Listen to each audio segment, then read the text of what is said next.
Yo, what's good, everybody? How y'all doing out there?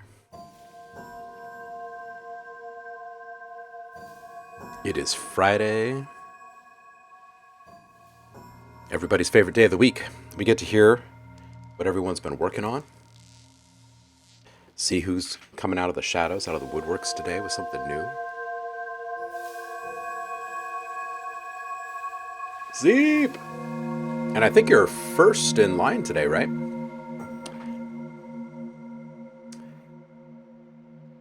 I am doing all right. Tom, what up? Oh my gosh, it is Friday already. Tom, I owe you a call, dude. This week. One big blur. Here in the States, we had a couple of extra days for the holiday. And man, a 3-day week is just so short. So short. Respect the gazelle. Cake, Kashi. Respect you, homie. How you doing? 19-month streak.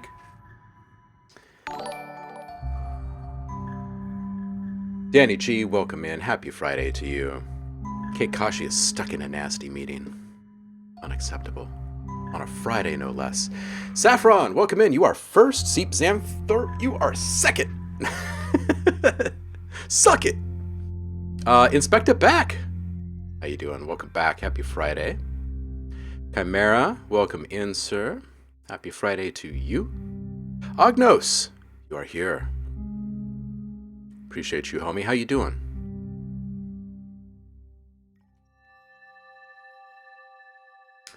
Ardlap Music, welcome in. Rains Phoenix, welcome in. Lots of folks bubbling up early on a Friday. Tom, what have you been up to this week?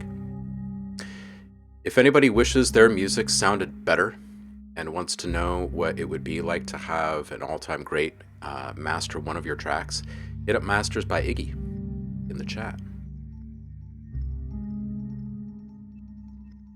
Inspect it back. No work. Nice. High five.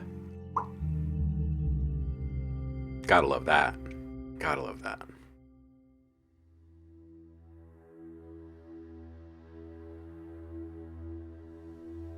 Danny G, how are you this fine day? Now, here's I gotta pin this for like a couple minutes, right? I mean, this is just fact right here. Let's see here. Get that out of my way. Who actually said this? Clochard? Clochard? I don't want to wreck the name, but I think you're right. I think 3-day work weeks would be amazing. We wouldn't get quite as much done in some weeks, I feel like. If you're like a really busy person, it'd be like a lot of catch up. Like I could see myself kind of dedicating 1 week just to catching up to messages and another week like production, but maybe that would be really healthy, like really only stressing about following up with people every couple of weeks. That'd be kind of cool. Maybe we're onto something here. Yeah. I'd like to subscribe to your newsletter and maybe vote for you.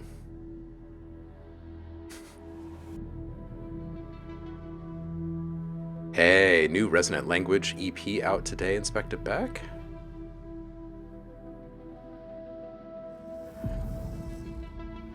Ooh, a friend's getting hitched tomorrow, huh, Tom? Good luck to everyone.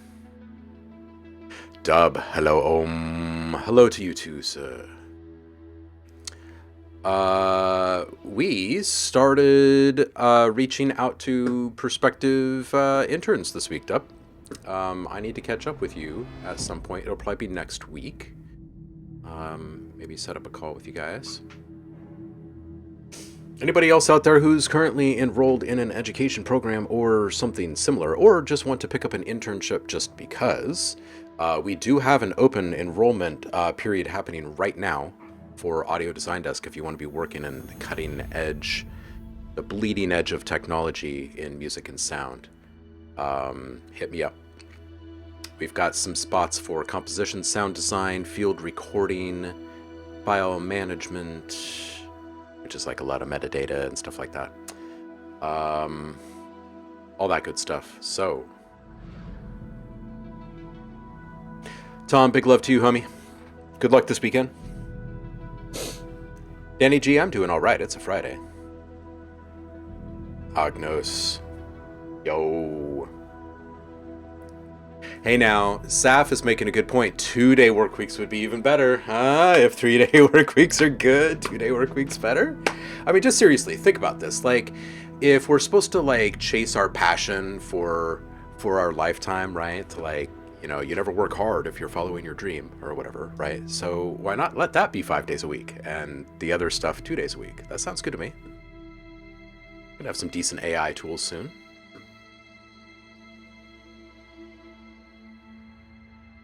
Agnos. Look into what? The internship? Really?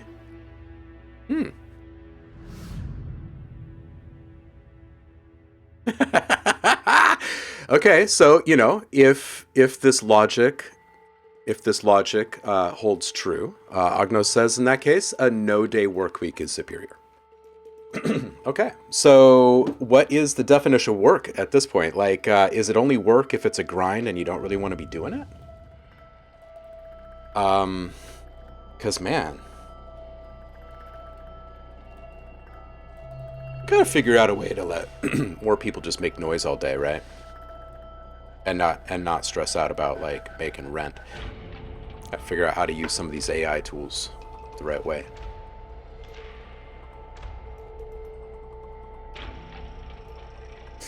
DJ Camaro, what are you working on this week? All right, you guys were listening to new stuff from Javar there for like 10 minutes or so. Now you're just listening to some of me stuff, but we don't need to do that. We should listen to some you stuff. So let's see who's over on Discord already. And I do believe Zeeb Zanthorpe is right here. Kate Kashi is in. Yes, here's Zeeb. So we are starting with this one. He actually dropped it on Wednesday to save his spot. I respect that. All right. Oh, we've even got some quirky in here. Stuff from Dub. All right. Shall we do this? Zeeb Zanthorpe. You bet. Sometimes my brain works. All right, so if anyone is interested in the intern thing, hit me up on Discord in a DM so I don't lose track of it, and I'll circle back with you. It's a summer-long thing. It's like a 3-month thing. It's part-time. It's unpaid. It's cool. You get to hang out with cool people. Time commitment is at a minimum. Get access to awesome things. Let's listen to some music. This first one is from Zeeb Zanthorpe, who never disappoints.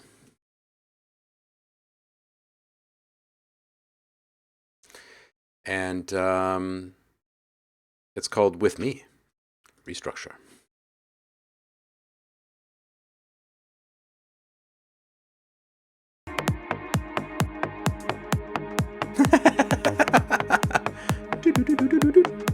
Hi, Zeeb's mom. This is the Omi's calling.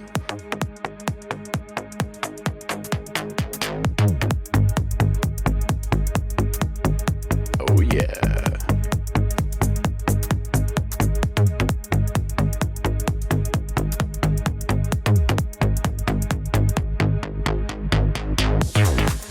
Ooh.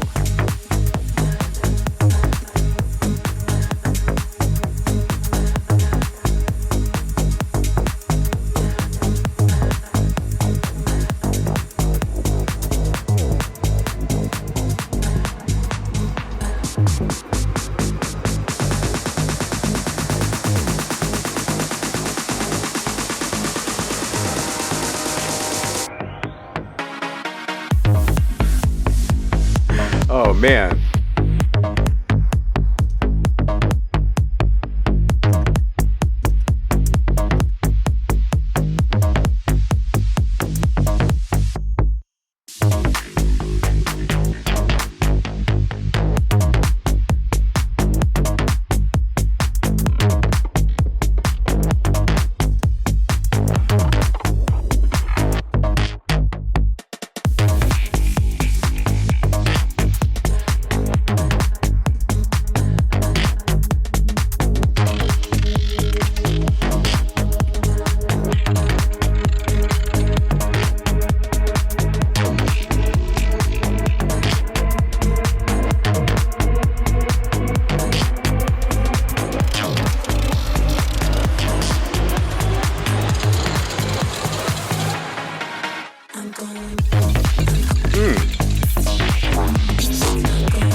All right, this is really good, Zeep. There's a lot going on here. I like how uh, you're kind of paying a homage to some of the greats.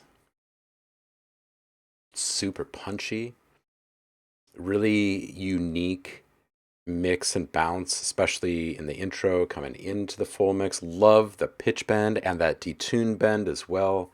Really kind of gets the funk going immediately. Um, and just lots of really good choices, right? Like leaving some of the transitions really hyped and some of them understated, and just kind of allowing it all to kind of progress in its own unique way. So props there. Would love to hear a little bit more space and distance between individual elements, both volume wise and proximity wise, with the compression where it is, and everything being somewhat close to center outside of the atmospheric stuff. I would say that it feels like a lot of the things are in really close proximity. So if you could kind of release a little bit of that compression, I feel like it will kind of release um, the hold on all the different players in the mix. So the ambience can be just a little bit further away, for instance, right? Um, and Quinn, welcome in. Fantastic vocal sample at 253. It just really aligns well with the sound palette that you've developed. Which is awesome, by the way. Um, Full mix is super satisfying. There are um, besides the compression, right, and things just kind of being at kind of like this almost unified proximity level. There is also some volume mixing that needs to happen, I think. Because at points when everything's popping off at once, there are several different things that are kind of perceived as like the same loudness, right? Which makes it a little bit harder for the audience to really focus on the one thing that's kind of supposed to be leading them through this thing, right? So, what I would suggest is take the groove in general, like whatever it is that's creating the groove, right? It's probably going to be the bass and it's going to be your drums, right? But it's also probably going to be a couple of perks and whatever kind of ear candy you're putting in there to kind of keep pace, right? And bring that all down just like 2 or 3 decibels, um, like just en masse. And what is remaining, right? You've probably got a line, a lead, and the vocal samples, right? Maybe some random sound design. So that'll kind of give you a starting point there of like where you can start to release some of that grip. Um, but yeah, just super satisfying. Like the combination of sounds and how everything is colliding there is really really great, and it's got a really nice groove. 405 for that change up. What if there was like a really really short reversal? It could even just be like a hi hat tick reversed or something like that. Just something to help lead into that. And then I was thinking, maybe like a filter or EQ on the reverb channel, kind of sweep it all up there at the end. Um, yeah, that's what I got for you. Let's see what the chat's saying. Hope this is all vibing with you. Paul, crazy weather, Maryland. I hope you're doing okay over there. I hope the weather isn't like wiping you out or anything. It's gray right now, but it's gonna, I don't know, probably be close to 100 here. Ah, your monthly producer jam session at your house. Nice, dude. Nice. That's great. Ognos thinks this is rad. Saf says nice work on the sub. 322 onward is the standout in Dub's opinion. I agree. Like once you hit the super satisfying full mix moment here, it's pretty tough to beat. Although when that first bend comes in, that first pitch bend, and then that detune bend, I don't know what that is, like 50 seconds in or something. It's a good moment too. Inspector Beck is digging that kick roll. Baseline for Danny G. Ognos is grooving on the chord stabs. This is great. This is great.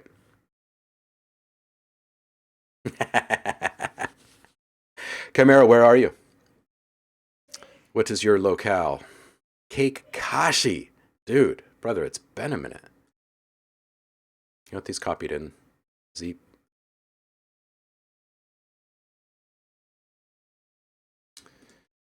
Um, Cake. Dude. For those of you who may have missed the streams when it happened, Kakashi is now Cake Kakashi. Seattle, oh, that's like your neighbors. We're neighbors. We're neighbors. We have one road between us. It would take me like 2 turns to get to you. Cake Kashi says, hope everyone's been awesome. Been working like a dog out here, but I'm happy to return with something real nice. I found a studio that I can work with and will be starting to distribute my music professionally. Boom! Huge thanks to this community for giving me the confidence to start sharing my work. Y'all were the first. Aw, we hear that, don't we? As a thank you and opportunity to put this guy to work, he's great. Here's one of my old submissions after we worked it in the studio. Oh, dude. Okay. That's a special treat. We get to... You know what? I've already got my browser open for you.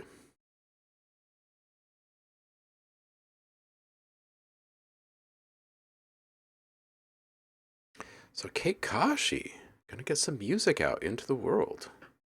This is exciting. Let's listen to it.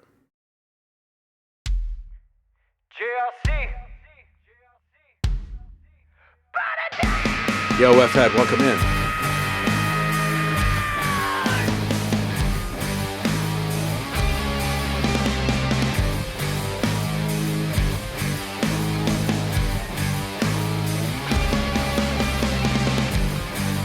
JRC is incorporated as a tax-exempt non-profit organization. As of 2017, it had an annual revenue of $70 million. In 2020, it received $1.7 million in COVID-19 relief funds.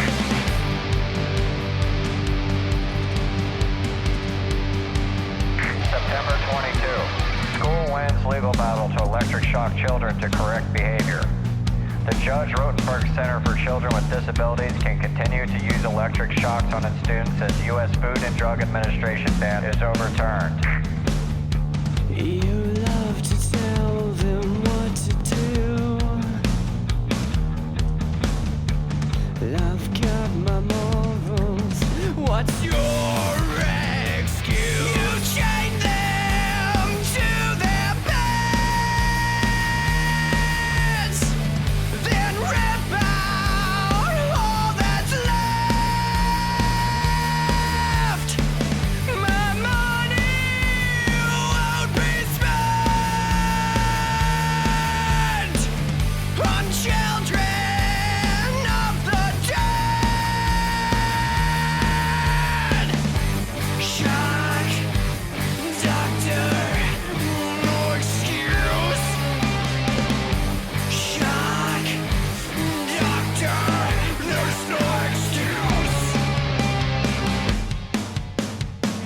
In 2011, a video surfaced where JLC staff had a boy with autism face down to a 4-point board and shot him 31 times in the highest Stanford setting. The first shock was given for failing to take off his coat, and the remaining were for screaming. Did you really think you could get away? Shock doctor, you're the one to blame. You chain them to their beds, then rip out all that's left. And something must be said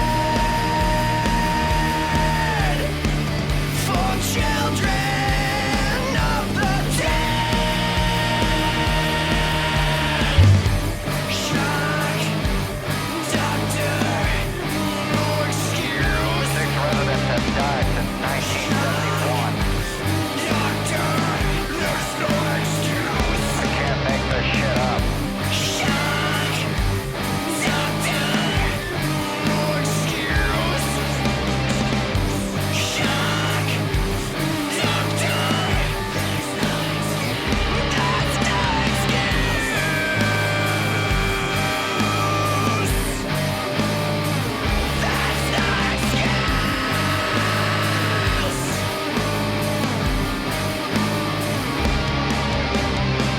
You're fucking sick. Cake Kashi.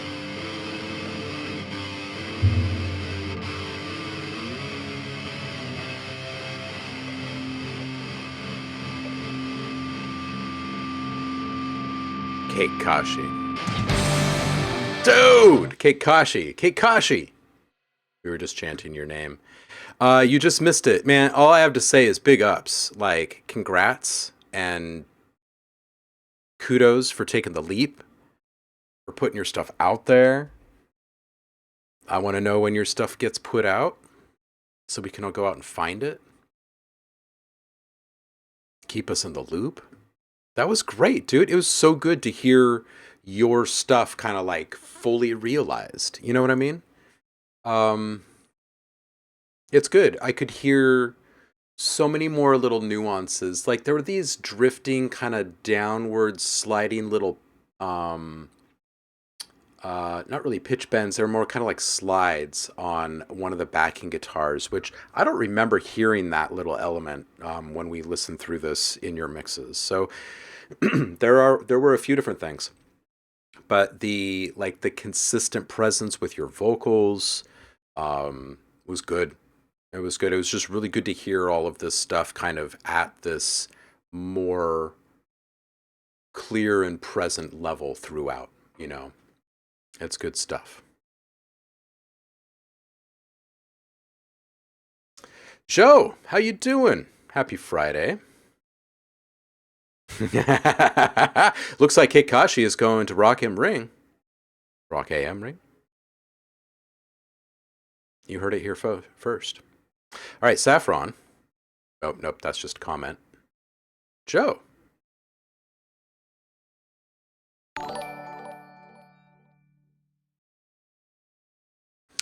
Yeah, I feel like Keikashi, just kind of responding to what you're saying, you know, hearing the little bits of ear candy were really brought out massive difference. I have this moment with folks all the time when they'll bring me a mix and I'm like, oh, sorry, I feel like so much of this is just wrong. And I'll like go through and really rework the volume first or whatever, and then panning and then play it all back. And they're like, why did you add that? I'm like, I didn't add anything. That was in there. I don't remember adding that. Well, it's in there, but you couldn't hear it. I love those moments. I love those moments. I hope you had a whole bunch of them in the studio. That's good stuff. It's good stuff. It's really nice to hear. It also inevitably and invariably makes me feel like when those little bits are disclosed and we can actually hear those things the way that you were hoping that we would be able to hear them when you first put them in there anyway. You know, just feel like, hey, I was missing out that whole time. Like this is actually a really awesome thing that was in there and no one really even knew about it. So yeah, Keikashi, it's true because you have an idea, you lay it down and it just kind of slips into the soup, you know, until everything is cleared up.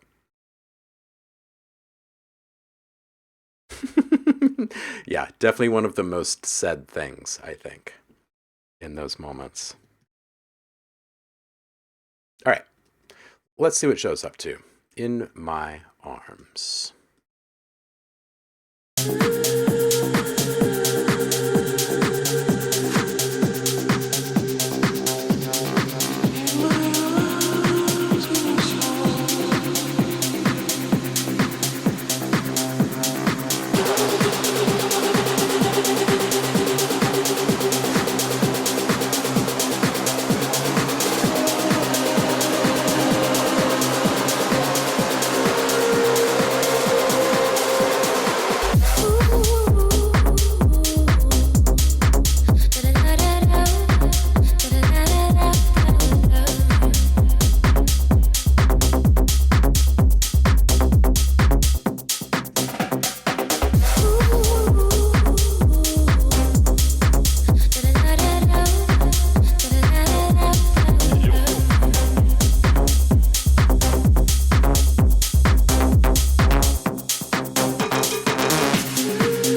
All right, show. This is absolutely great. I feel like there's some mid-high buildup in a couple of spots, and just like in general, the profile, you're going for that kind of bright, atmospheric, euphoric kind of thing. And I think that maybe there's just a little bit too much resonance and emphasis on some of the highs in the noise in that. But we can get there. Okay, so on that first rise, a secondary filter modulation, like a little flutter, something that maybe kind of pulses at first and then takes a greater hold over time with a little bit more depth each time it's cycling. And maybe something that even kind of tumbles just a little bit, right? Really nice reverb selection, great decay rate, and frequency control. This moment, this 1 minute 30 to 1 minute 45 is just a really great moment. You can kind of hear and feel that the LUFs are just a little bit high. You could bring them down. When you do that, it's going to ease the compression that's happening. And I don't know. I'm a big fan of the sound already. But I would love to hear it with a little less compression, a little more saturation instead. And I think that you can do amazing things with reverb and atmospheric ambient stuff and saturation. Something definitely to explore. Really nice use of the tremolo on the vocals. At 313 here, you can hear some mid-high buildup again. And I could definitely feel and hear like the euphoria that you're going for. EQ the reverb channel a little bit more aggressively and not with like a wild cut, not with like a brick wall kind of thing here. Bring this down a bit, right? If this is the reverb channel, maybe it's just like a 6 dB per octave curve and it's coming all the way down to, I don't know, like 1500, 1K, something like that. Just kind of play with it a little bit. And this is just the reverb channel, right? And one thing that does for you now is it allows you to then bake in some really interesting modulation, right? What if you have kind of like this wide curve that just kind of pumps over here, right? And just kind of lifts up some frequencies every once in a while, or maybe it's on like a little envelope follow and it's actually It's actually pumping to something rhythmically or something like that, right? Or maybe you've got an expander here instead of a compressor, and you're starting to lift up just the mids or something like that. So, like, there's definitely some things that you can play with once you start to make a more aggressive decision like that. Plus, you know what? Something that's really bright, when you start to hang a little 6 dB per octave over it, it gets kind of creamy, um, which is really where we start to feel kind of that euphoria in there.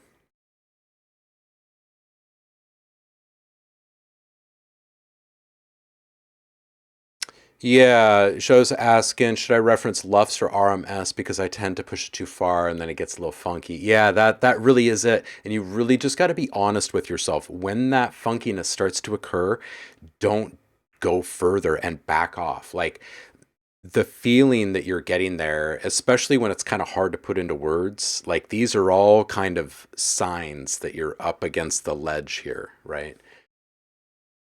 Rokusai says LUFS is a better indicator of how loud something is physically. RMS is more down to the circuitry and doesn't actually say how loud something is compared to the outside sound. Yeah, and that's the tricky thing about working with your plugins for these things, and why you need to be really honest about what you're hearing with your ears and how it's making you feel inside of your gut. Really, I mean, this really is it, because your 0 dB is different than my 0 dB, and that's what Rokusai is saying, right? LUFS is all about the perception of loudness, right? And when something starts to flutter or get funky, or reach a point of hysteresis or whatever we want to call it, it's happening, and that's kind of the sign that you've pushed it. Like, it doesn't go any further and get better. Like, it's not going to continue to get better if you go further. In fact, if you bring it back just a little bit, it would probably be best. So you really just kind of have to trust your gut. The signals, right, are the only thing that the plugins are aware of. That's it, just signal strength. So something could be tapping out at 0 dB, and you could continue to push the perceived loudness through limiters or whatever and make stuff even louder. It's still going to be 0 dB. So definitely on the LUFS. Yeah, well, Liv, it's really about the sound, right? So Cardio Party is saying 6 dB curve. Wowie, okay, I see. Okay, if you say so. These extremes always scare me. Yeah, it's really just about, what are you hearing? And do you like what you're hearing? And especially if it's on something like reverb, right? And then how are you going to use that position to your advantage in the mix? I think it's a good way to go about finding some good resting points. Joe says, I think this was neg 7 LUFS because I tend to look at the waveform and want it to be chunky. But yeah, I gotta trust the ears over analyzers. This is the truth. This is the truth. In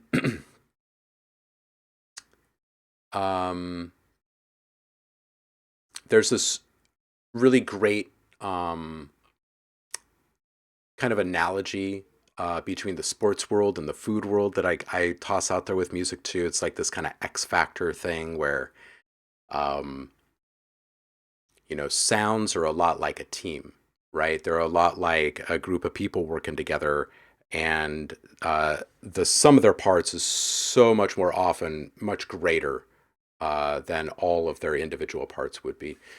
Um, Alone, and it's so important to realize that when you're talking about LUFS and satisfaction and compression and analysis with meters and stuff, that it comes down to your gut and your measure of satisfaction, and really being true to that. Because if all you ever look at is the analysis of something, you're going to miss the soul of it all. You're going to miss that X factor, right? Um, and oftentimes it's quite a bit easier than we're making it out to be.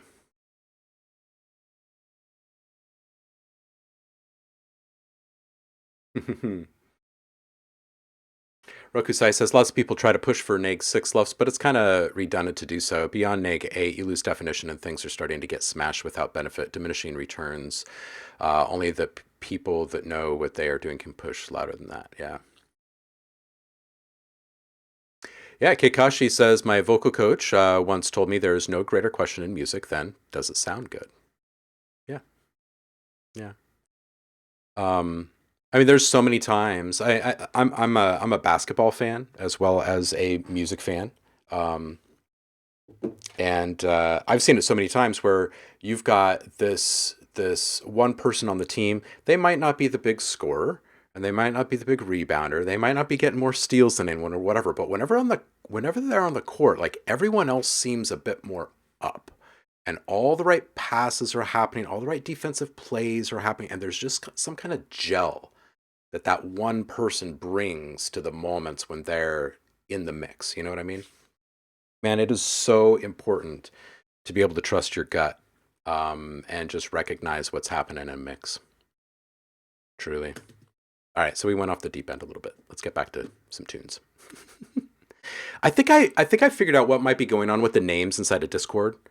I'm kind of wondering if maybe the folks that haven't updated their username are getting shortened or something.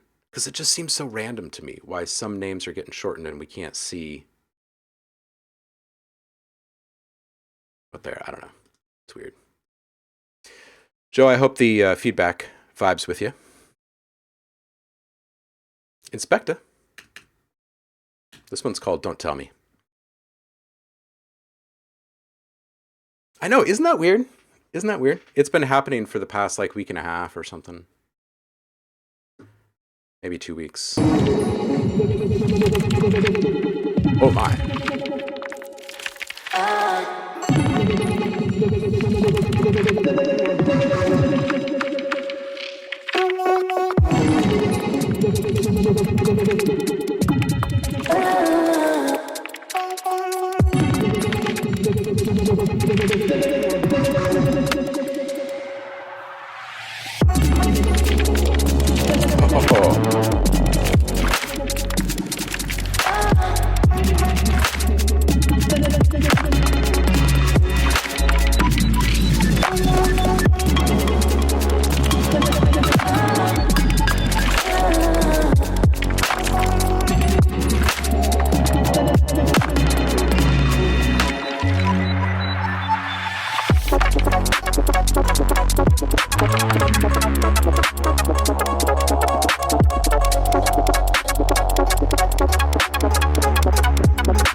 K-Sound, welcome in.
Dude, here, let's give you a little glass of scotch. That was nice. Oh, wait. Oh, that's the wrong one. That was Bravo. That's like a screaming standing ovation. I also want to give you one of these because you could probably use a drink after that. Okay, so the Luffs, and I understand this is still a work in progress situation. I would just like to say that aside from some frequency wrangling in some of the elements, some added parallel processing in a couple of spots to kind of enhance or accent things, or give an edge to things. Probably a call with Rokusai, talking through what you could do in a couple of spots. Like this is like, there's just a little bit of stuff that needs to happen here. You got to back off the Luffs a little bit. It's already so impressive. Neg 5. Meg 5, yeah.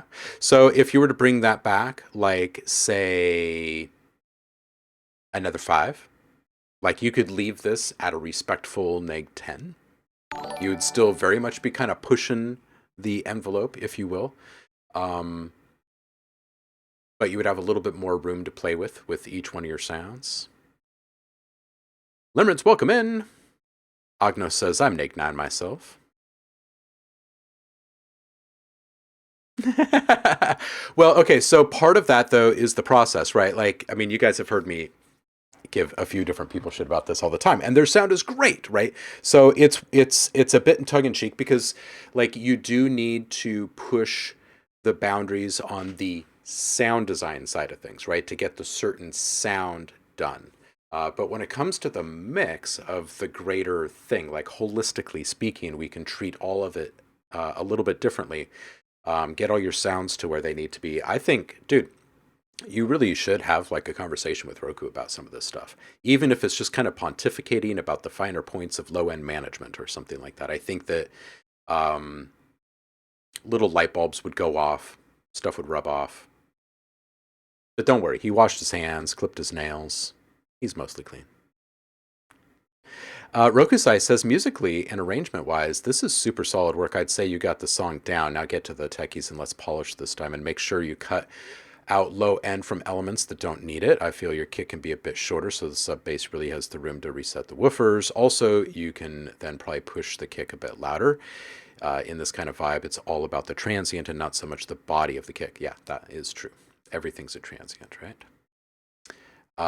Yeah, this is good. It's really good. People are liking it.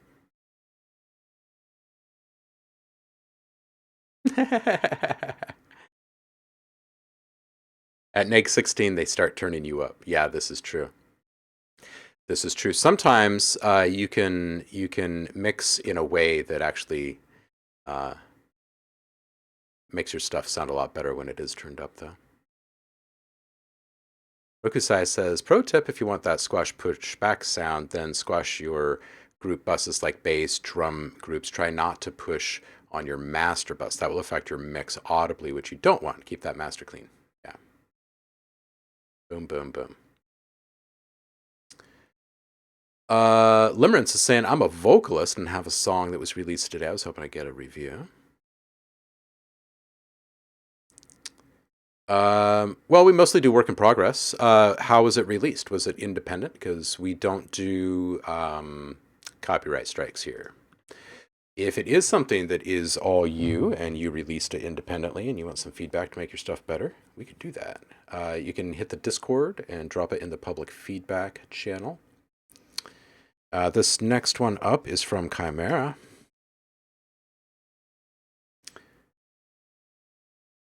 This one's called Soulmate.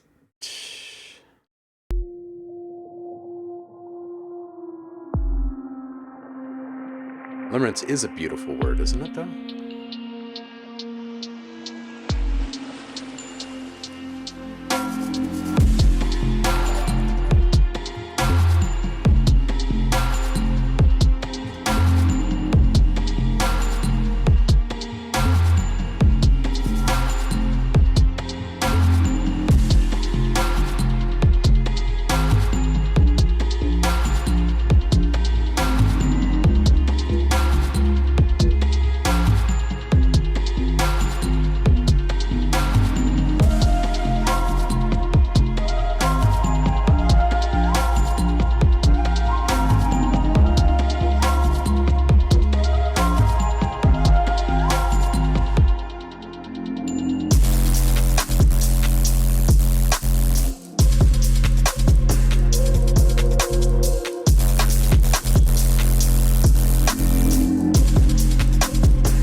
All right, this is good. I think it's better. I mean, I know this is like a subjective personal preference kind of a thing, but I feel like the aesthetic fits the flow uh, better. I think frequency management, just like EQ, and a little bit more volume work are going to be your best friends here. Because you've got a lot of really good pieces in place, your arrangement's solid, the sound is solid, like you've got a really good concept laid out. The low end is kind of hurting you here. It's just a little flubby and rangy in a few places, so you just kind of need to tighten it up. I would bring the low end, the sub channel up to 45 hertz, maybe 50 hertz. It's still plenty of low end. Use a 12 dB per octave curve, so you're not like just chopping it all off. It's going to have quite a bit of those lower frequencies still present. So we're talking like this, not like this or anything. You know, we're keeping it pretty relaxed. So somewhere between like 45 and 50. And also, getting back to my notes here. And then also just bring the decibels down on that low end, on that subchannel. The bass and the mid-range elements in the mix should all be gone through and EQ'd a little bit tighter down low. So you're removing whatever sub frequencies are there in any of the mid-range stuff. Those don't really need to be there at all. And as much as you can out of the bass and low range elements, only allow one element in your mix to be dominant in the sub channels. That's pretty darn key. And then the other thing is EQing reverb and time-based effects. So anything that decays slowly or hangs in the air and is a second iteration of an original signal, right? So if you've got a hit of some kind going through reverb, the lowest frequencies are going to hang across that mix longer than anything else in the mix at that point. So it starts to obfuscate things, right? Other things start to run into it, and it also takes a lot of energy to serve all those frequencies up. So get rid of as much of that stuff as possible in your reverb channels as well, not just in your general arrangement channels. Yeah, I use the flute as an example. It's a little thick in spots and a little resonant. It could definitely be kind of lifted and make things a little bit more airy. Yeah, those are the big ones.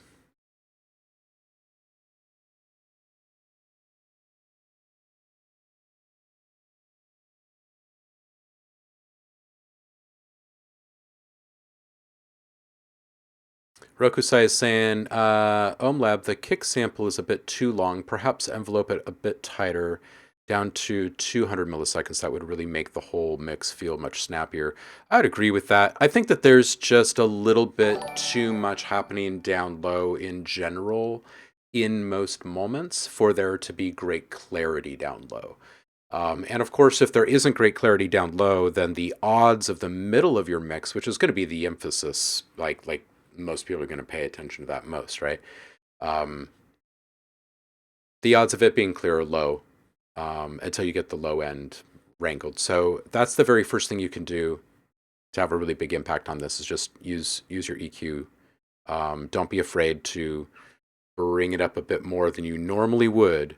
Usually the corresponding result as you feel like everything just got a little bit louder down low. So taking away some bass, add some bass, as they say. This is great. Everybody loves this track. This is good. Art Lab, you are up. And Chimera, that was dope.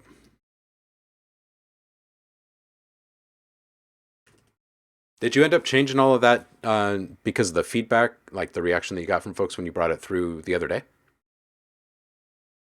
Some really good choices. All right, this one's called Find a Way.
All right.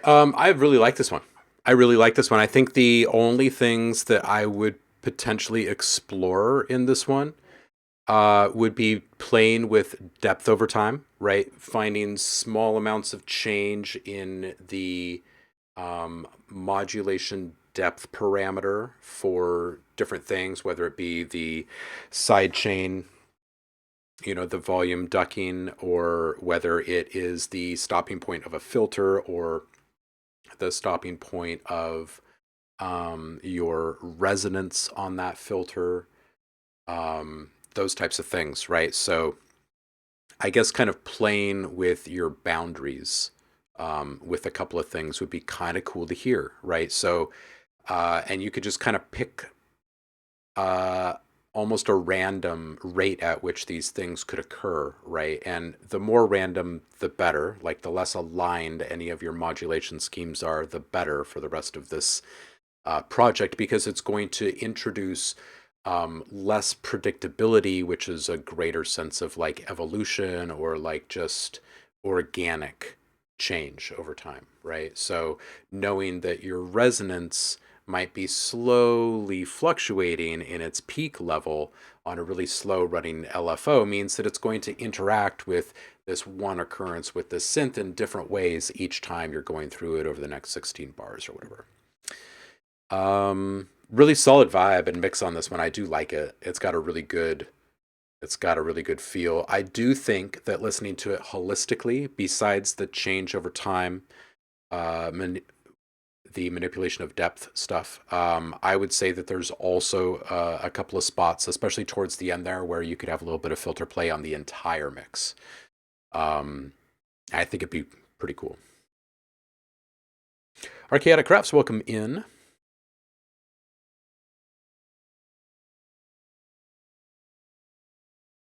Ah, this is new to you. Ardlap is saying, fun fact, I usually only make Bass House and Lotus House, so stuff like this is new to me. Ah, man. Well, now I want to hear more of the stuff that you make.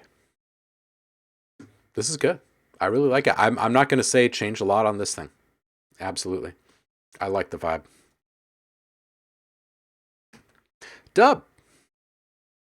Dub is back saying, have sent the original over before, but curious on your thoughts on the club edit take. Let's check it.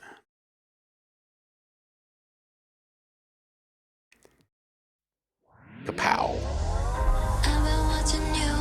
Hardlap, if there's time at the end, you can drop a link.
All right, Dub, I think this is good. I like the radio edit, the club edit. Just hearing the clarity of the pronunciation of the k at the end of that one phrase where you can hear the DK and verb just kind of take it off was actually really satisfying. I do like a lot of the stopping points with your processing and stuff, and I think that there's like a lot of these really safe choices at these points of transitions. It's like a really kind of um, mainstream ready mix, right? Everyone's going to be good with these transitions. Which makes me feel like it probably has a fairly good like commercial licensing value too. I definitely heard a few different spots where, like a little 30-second loop or something would be good for commercials, especially summertime campaigns. All right, so my critiques on this one is mostly low end, kind of tightness. That isn't there. I feel like it's the low end in general is a little rangy, a little boomy, a little loose. It feels a little bit more like a bass music mix, and I feel like it could be steered more towards the soulful and poppy kind of tight wrangled sound. So I would bring the sub up to 50, maybe even 55 hertz, 12 dB per octave on that. I would shorten the kick a little bit. I would also take a look at the decay size of the pluck instruments in general, not just the kick. Just to make them a little bit tighter, a little bit snappier, and then shave off whatever low end you can. But then also, I think in a lot of those low end elements, you can also take something out of the middle. And those two things would really help tighten up the delivery and the focus of the middle, I think. Yeah, that's it, really. It's just the low end management, frequency, and again, just like the length of the actual sounds in the mix, I think could be a little bit tighter for it to be like ideal. Cardio says more towards the pop. Yes, please.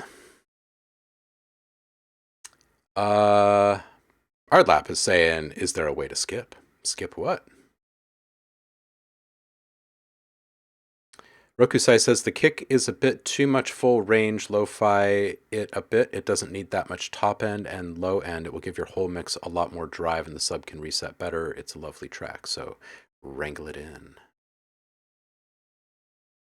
Yeah, good stuff. Good sound.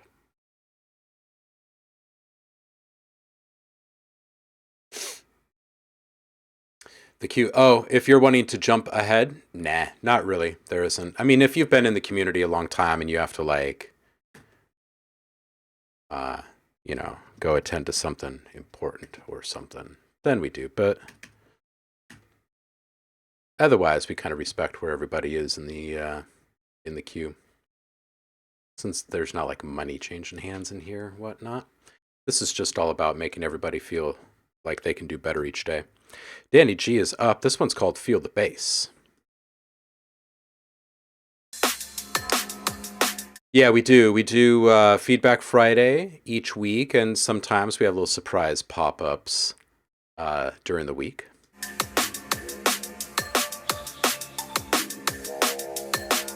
Can't be all production all the time.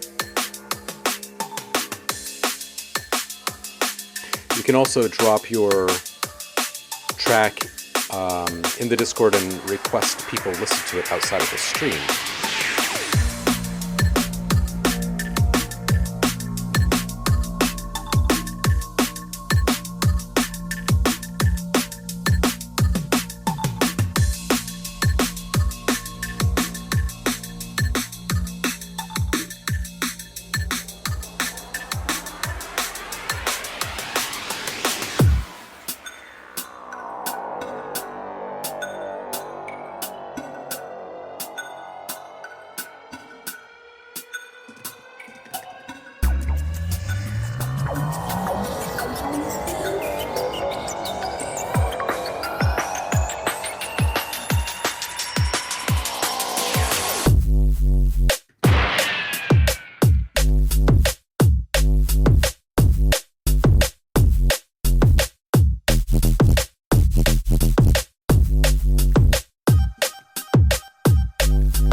Yo, Clef, welcome in.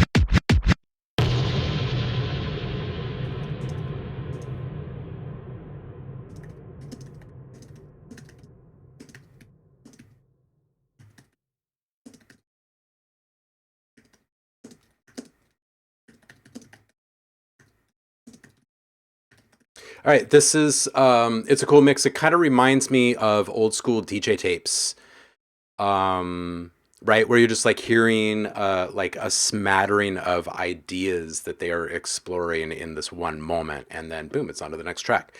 And it's largely like what I listened to for like half of the 90s, I think. Just kind of this constant exploration of like this one thing, and then this next thing, and then this next thing, and it's like somewhat juxtaposed, right? So I feel like there is a bit of that happening in here, and either I feel you lean more into that, into the mixtape aesthetic or ethos or whatever, or build out some more supportive transitions and help stitch this all together in some kind of an arc, right? In some kind of a story back in it. One way that you could easily do that is just introduce some dialogue, right? Just boom, it automatically like starts to bring everything together. Another thing would be atmosphere, ambience, just something in the background that continues on. That is a bit more of a focus because it's building up so much of the spatial experience. And speaking of space, I'm really digging the nice space that you're given everything. One thing that this does well for you in sound design stuff especially is that you can hear everything kind of ring out in space without much competition of anything else. It does, however, open you up to get a little bit more bias toward your sound design instead of your instrumentation, right? And that opens up a lot of really, really awesome doors. So doubling down on transition effects, right? Like you have one riser, why not have two risers? Or you've got one sweep, why not have two sweeps? Or what if you've got a reversal and a swell layered together, right? So now all of a sudden there's a bit of this kind of umami kind of a thing happening, right? Two sounds, they serve the same exact intention, but they're going about it in different ways, right? One is short, one is long, one is pulsing on eighth notes, and the other one is pulsing on 16th notes or whatever, right? So just something to kind of play around with. And in general on the mix, I'd bring the low end up. It seems like the sub is a little bit too dominant in a couple of spots and a little bit bigger than it needs to be in a couple of spots. So I bring the cutoff up a little bit, I bring the sub down a little bit, and then use that extra space in loudness to accent things, right? Get more of an emotional impact from things around points of transition, stuff like that. Yeah, Clef, of course.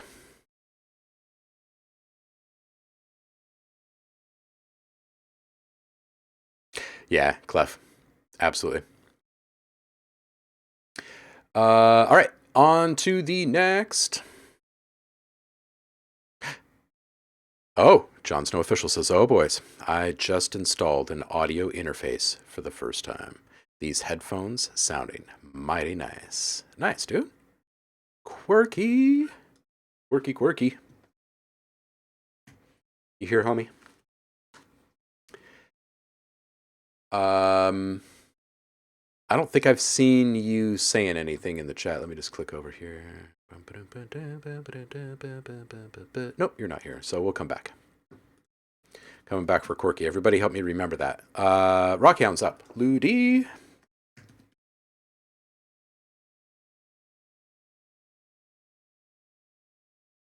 All right, Ludi's saying new track for a customer, but I'm not familiar with that style of melodic techno. First steps, first snippet. Okay, cool. So we're gonna help Ludi figure out something new. It's gotta pay the bills.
Bye, Saf.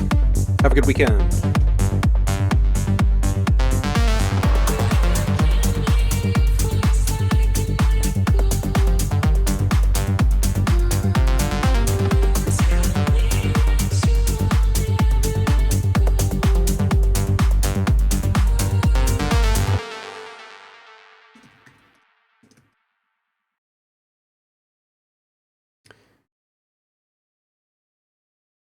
Okay, so towards the end there, it sounded like the lead was kind of dominating the vocal. I think the vocal needs to stay up. I think that the ARP wants a little better separation from the bass line, and I don't think it's just hand position. I want to kind of go back and listen to that for just a moment.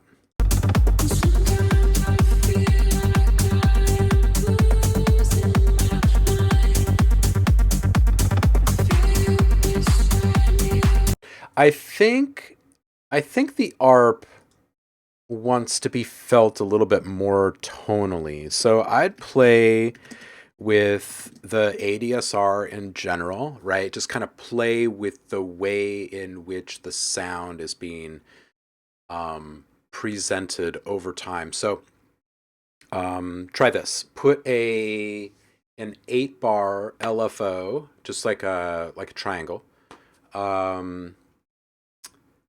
And set that to the decay on the pluck on that ARP, right?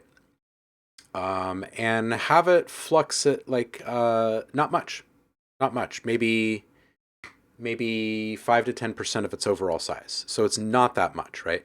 But that's an 8-bar LFO. Now on the attack, you could do something like every 4 bars, you've got an LFO running that's basically just flatline, flatline, flatline, flatline, and then this quick little zip at the end, right? That's going to run every 4 bars, right? And so now that's going to push the last few notes in that arpeggiation cycle. Each time that comes around to 4 minutes, or 4 bars, that articulation is going to get a little mushy. It's going to get a little bit pushed, right? Okay, but also now on the release, we're going to put another LFO, right? Now this one you can play with a little bit. Maybe it's a 2-bar, maybe it's a 6-bar, something like that. Maybe it's a 3-bar, something that's either a little bit more frequent or kind of out of normal rotation with the other ones, and stick that on your release. So now you're not actually playing with the timbre of the sound, but because you're allowing more and less of the sound to be disclosed over time, all of the processing has more and less to grab onto over time, right? And that's going to start to kind of create some kind of this you know, more of an organic kind of a feel, right? Now, the other thing that you can do in there is get just a little bit of filter movement happening and play around with resonance so you can actually hear that filter movement happening in really interesting ways, kind of coinciding with the ADSR modulation, right? So I like the sounds, I like where you're going, and I think that just a little bit more play, right? Just kind of liberate that line a little bit, that ARP, and see what starts to happen.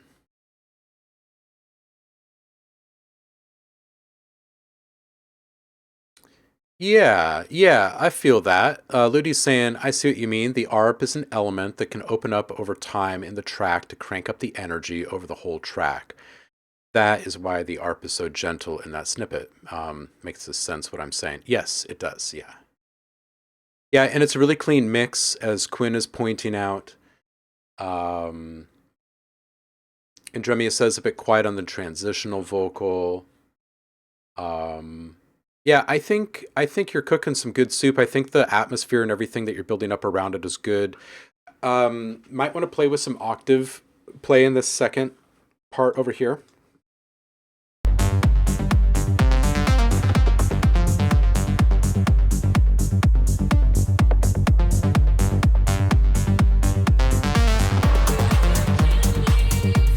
See, like right before the vocals come in, you could take that last section, like I don't even know what that was, maybe half a bar, and echo those same notes transposed one octave up as those same last notes are playing, going into the vocal here.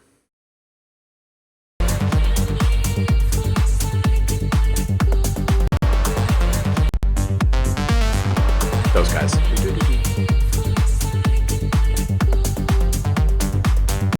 Or you let those last 3 or 4 notes or whatever it is make their way through an auxiliary channel where then they are reversed in a delay that like echoes for the next 4 bars or something like that, right on the money. Yeah, that's good stuff. I like it. I like where you're going with it. Good soup. Good soup. Quinn. Quinn says, still working on the vocals and mixmaster. Staring directly at the sun.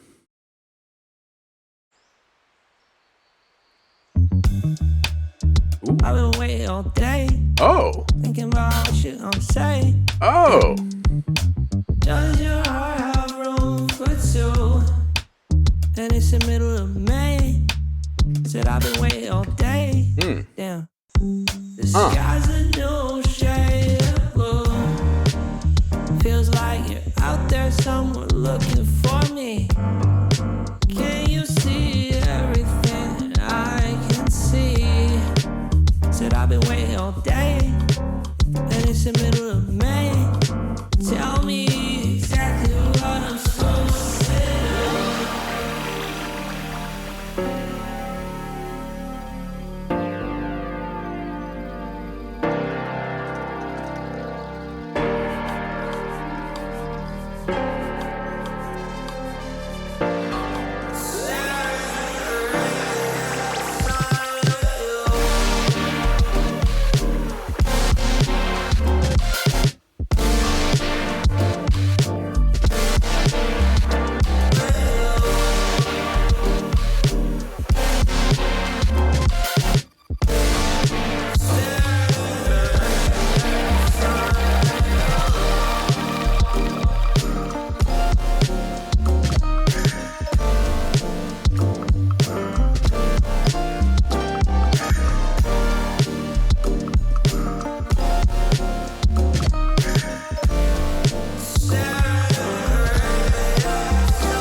Yo, Yeah, Quinn, this is great. This is fantastic. There's some really great stuff happening here.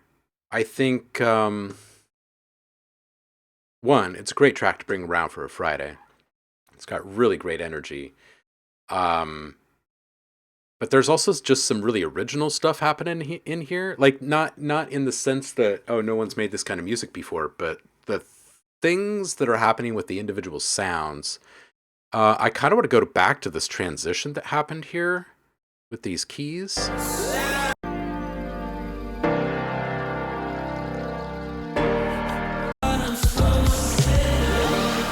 There it is. Tell me exactly what I'm supposed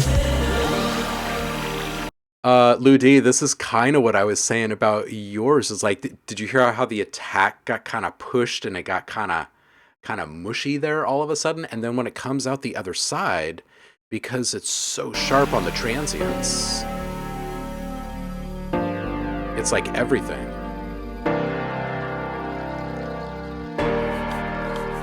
That said, you can also hear right here, in this moment right here, you can kind of hear how the keys are being pushed a little bit too much. And the reason why I say that is because it continues to build this kind of hysteresis, this noise stuff, right? Up here.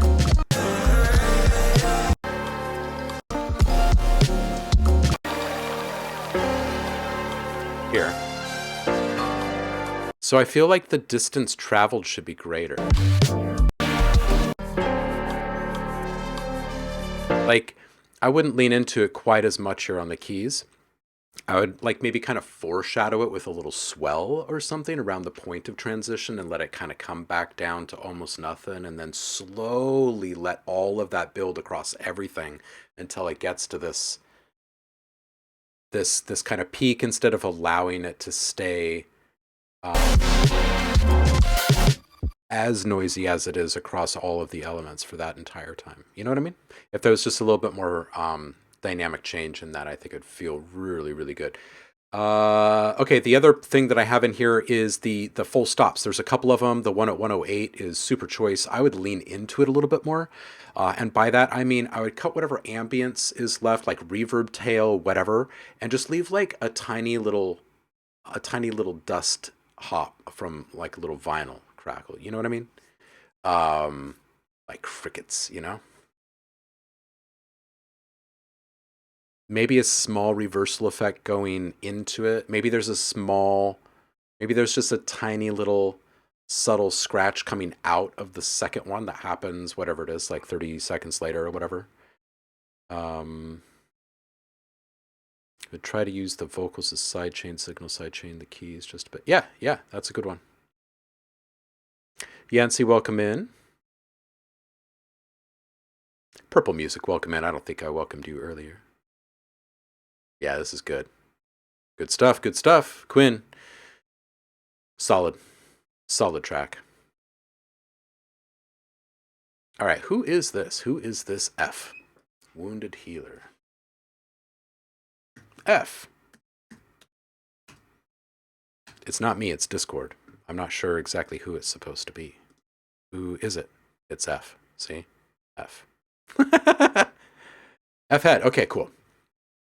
We are here. Let's roll.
Okay, this is downright precious. It's awesome. It also reminds me of a track I made years ago called Children's Storytime, which sold a bunch of times into licensing. So there is a lot of value in this type of content still.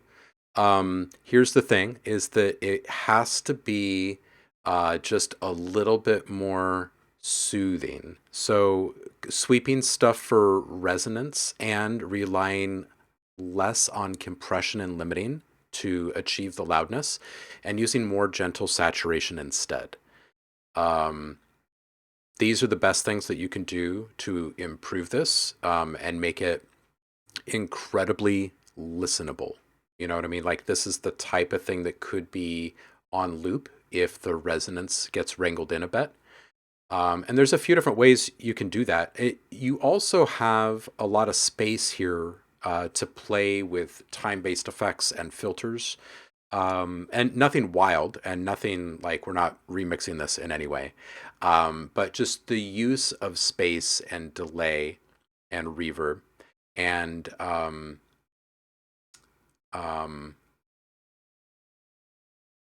affecting the overall kind of dreamy quality of it. You could take a basic idea like this and flip it a couple of times and have like a soft ambient mix. You see what I'm saying, right? You could have one that's a little bit more dry, right? So it feels a little bit more like a kid's instrument. And then the other thing is, I would probably play around a little bit with layering. That this is all very synthetic, and I would consider layering in just a tiny little bit of organic something. It could be a field recording or ambience, or it could be like a toy xylophone or something like that. It doesn't have to be dominant in the mix, but something to kind of ground it would be kind of interesting. These are all like alternate take ideas, because this type of content is super evergreen, which means it never really goes out of style. So wrangle in the resonance and then kind of play with it and try and think about what other kind of directions you could take this same exact kind of thing in, like what that you find enjoyable to do, obviously, but it has value, so it's something to chase. Dave is here. What's up, Dave? Yeah, I think a violin would be lovely. Yeah, Clef is saying feels like a DreamWorks movie. I saw what was it, a Switch or a Wii or something mentioned. Yeah, there's a lot of really good applications for sound like this. So figure out how to wrangle in the resonance first for this type of project, and then let your mind just kind of play with this a little bit and think about the different types of versions of this idea you can come up with. It's good stuff.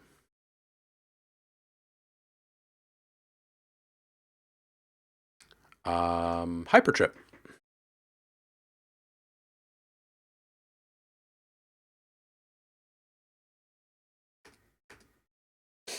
Lost in the Big City, unfinished. AI art. Look at the reflection of the tail lights on the wet ground in this picture. Grindcore, welcome in. F-Ed, you are welcome.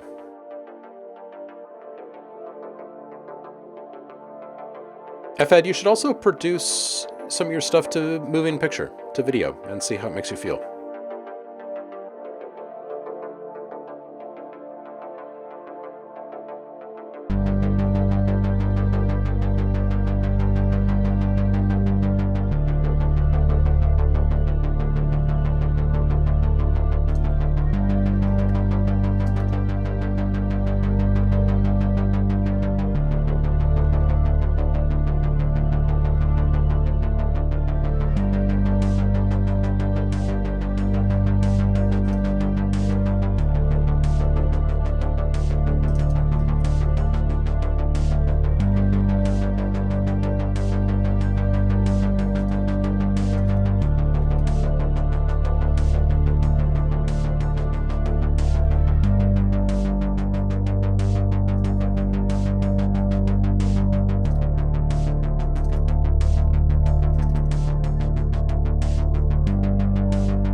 All right, Hypertrip, this is good. I feel like it's kind of caught between future and retro, um, rather than being future retro or retro future or somewhere in between.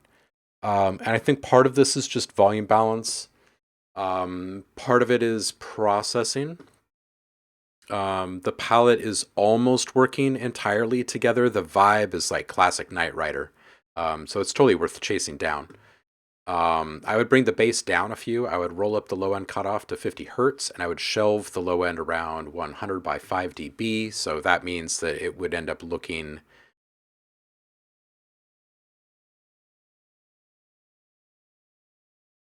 like this on that low end. It would look like this. And the reason why I say that is because it's just a little thick and rumbly down here, and it doesn't really need to be. And because it is so big and rumbly down there, we can't hear the drums at all. We would still be having a hard time with the drums because they're a bit anemic. And I'm not sure if that was by personal preference, like intention, or if it's just what happened. But if it isn't by intention and you do not want them to be buried, I would swap out the drums entirely. I would go for some industrial style drums, and I would absolutely use saturation to bring them up to a level where they're driving this rather than this kind of background element. If they do stay tucked back in the mix, I would kind of imagine it only being for a while, and that there's some kind of cool transition where you come into full focus and the drums are big and everything is driving, and there's kind of this emotional impact. Something like that would be cool, because the other bit of feedback I would have for you here is if you look at the waveform, you can see that it's pretty steady eddy. There's not a lot changing in regards to loudness and presence throughout the entire mix, except for the intro and the outro. So I would figure out a way in which you can add a little bit more of a dramatic arc to this, so the listener stays really engaged and interested.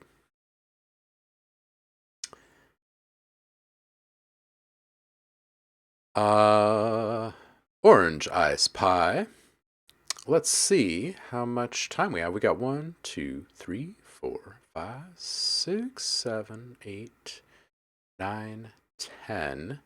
I don't know if we're going to have time for it. You can drop a link and we will try. But looking at the clock, I should be typing this right now.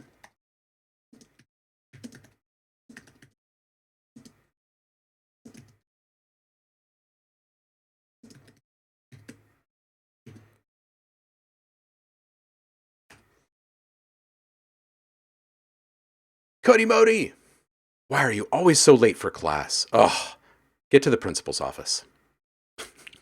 How are you, homie? Jon Snow, you are up. This one's called Rose. Look at this image. You just stop and look at this image for a moment. This is, man, AI, man. We are living in the age. Jon Snow, who's running through an interface for the first time. Let's check it. Datik, welcome in.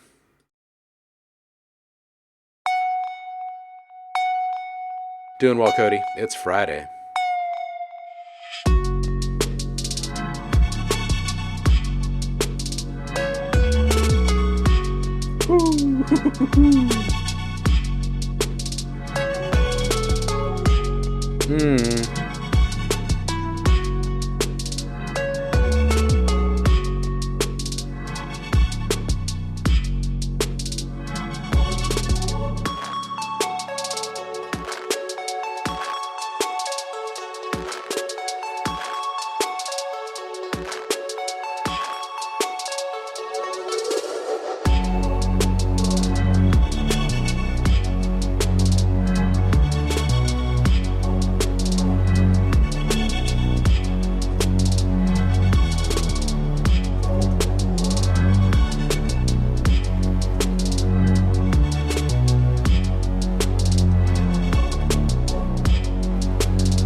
Yeah, this is good. A couple of things here. With all of the little twisty, turny, in the moment modulation on display, I feel like similar to a few tracks ago, I was saying, hey, some holistic observations, like having some long form modulation running over the entirety of this thing, or having a couple of kind of slow growing saturation swells or something like that on just one instrument, right? Like just imagine hearing the 808, for instance, in the span of like 8 bars, just kind of slowly come up to this point where it just kind of rings and then it kind of comes back down to where it's been. And it only happens one time in the track, right? And it just kind of so happens to align near a point of transition or something. So it has a greater emotional impact, right? So I like all of the small twists and turns. It'd be good to zoom out a little bit and look at the bigger picture and see what else you could do to kind of make some of those things be felt differently or seen more, or make them feel even more satisfying. And oftentimes that's going to come back to some kind of somewhat slow kind of swelling change over time, and get a couple of those baked in, right? Maybe there's a delay that you crank up the wet and the feedback on, just like 2 drum hits in the entire track, right? And they like it's a couple little things like that that can kind of affect the entirety of the mix a bit more. Acute. Quirky, you are here. That means we can go back and listen to you now. Snow, this is really good. The other thing that I would say is a little bit more frequency management. Down low, it felt a little loose at points. There's not a reason to have any frequencies below 45 hertz in this one. And also, you can carve just a little bit out of the mids of your bass, and it will probably sound just a little bit tighter, which would make the subs sound even more fat, right? So, Quirky is in. Yeah, I love the vibes on that. This is really good stuff. Quirky. We're going to scroll up and find Quirky. Quirky was busy just a little bit ago. Here we go. Jon Snow, I want to hear more. I think I said that last week too. All right, this one's called Let It Be.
All right, Corky, we got a few things to attend to here. The LUFS are being pushed on this one, but also the volume mix is a little off.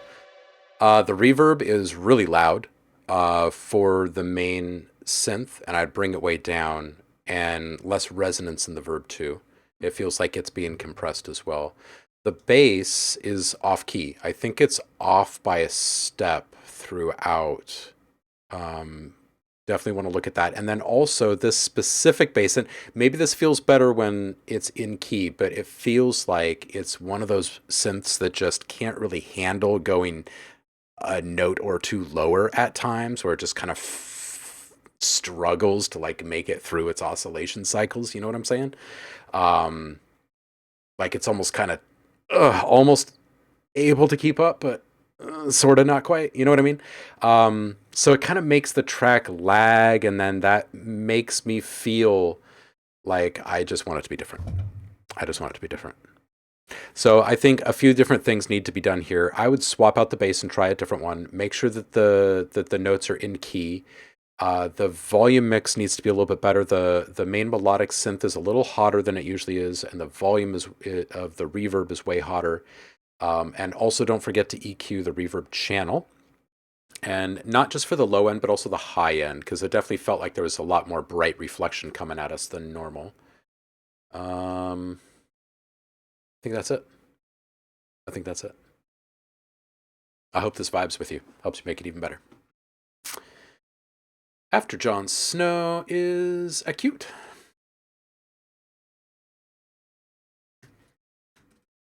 This one's called The Archives. Look at this image. Man.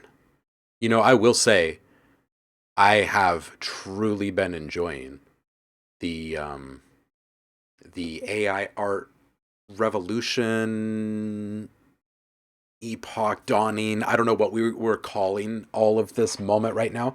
But the thing that I have really enjoyed about it is that images in general for music have become incredibly creative again.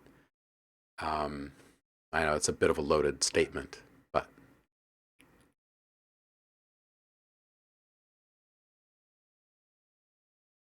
Quirky, you are welcome. You are welcome, homie.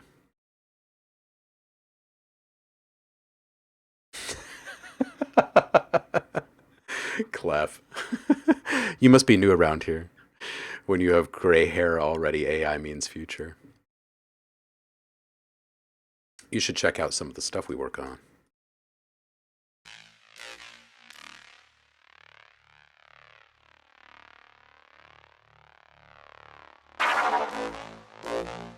Hey now. Hey now.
All right.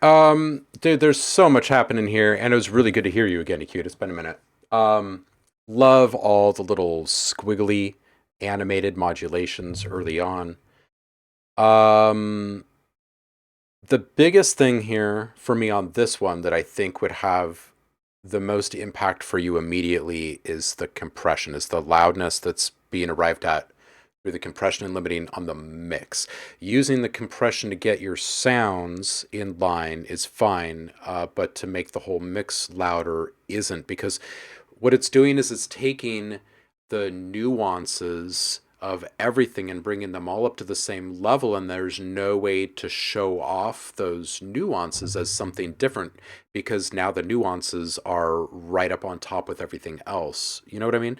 And it also makes it seem like everything is very close in proximity. So it's kind of hard to have a better call and response or tandem duo act, right? Like there's early on, there's these kind of like 8-bit chip tune-ish kind of elements, right? And there's a couple of them. It'd be great if it sounded a bit more um, distant between them, right? A little bit more separation between them, so we could number one tell that it is two distinct sounds from two distinct spots in the mix, but also um, the other elements around them need to be backed off a bit in that moment, right? For them to really kind of have the opportunity for us to focus on them in the way that maybe we should, right? Um, and then when the distorted stuff starts to take charge, maybe just more immediately, more prominently making the decision to just say, okay, chiptune stuff, you are down.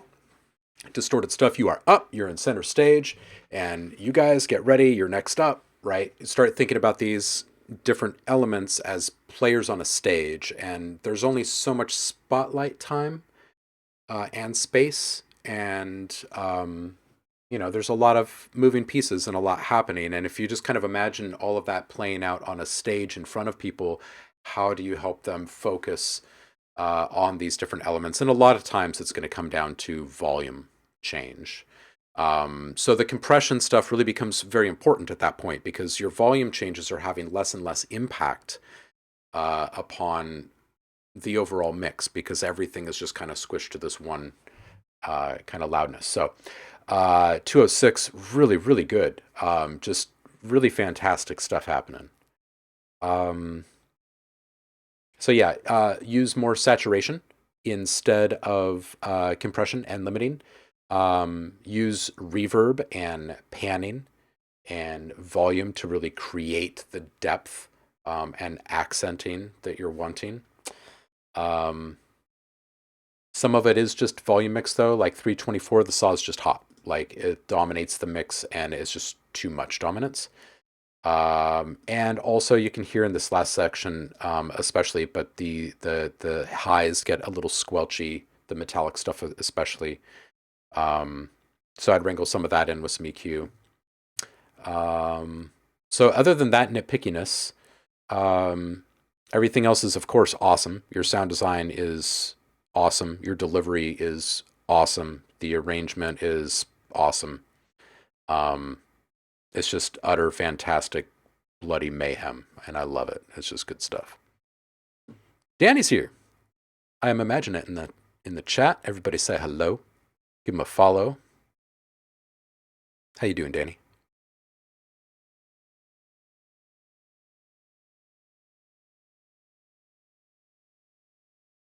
The tome of Ohm grows.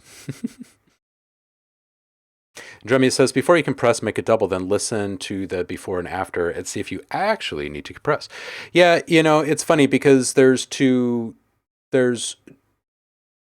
three main times when you want to use compression, right? One, to tap down errant peaks, right? To kind of level stuff out. Two, to bring the lesser heard elements up to the top, right? So we can kind of appreciate all the nuanced noise and bits down there.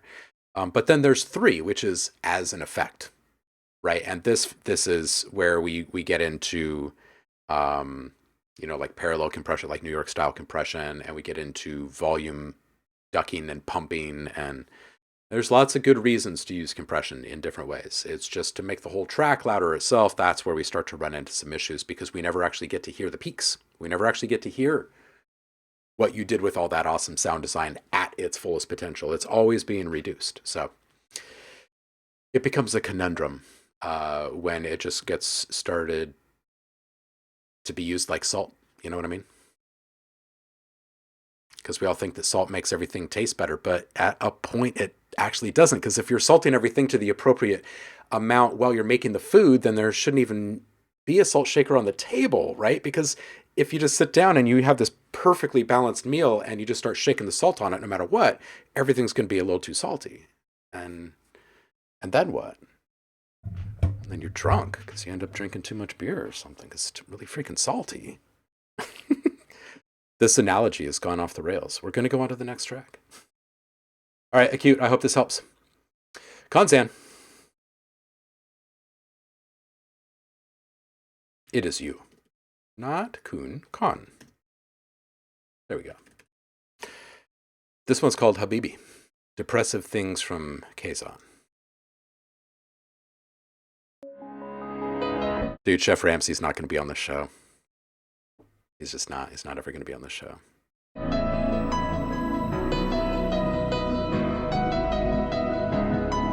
Not a fan of angry chefs.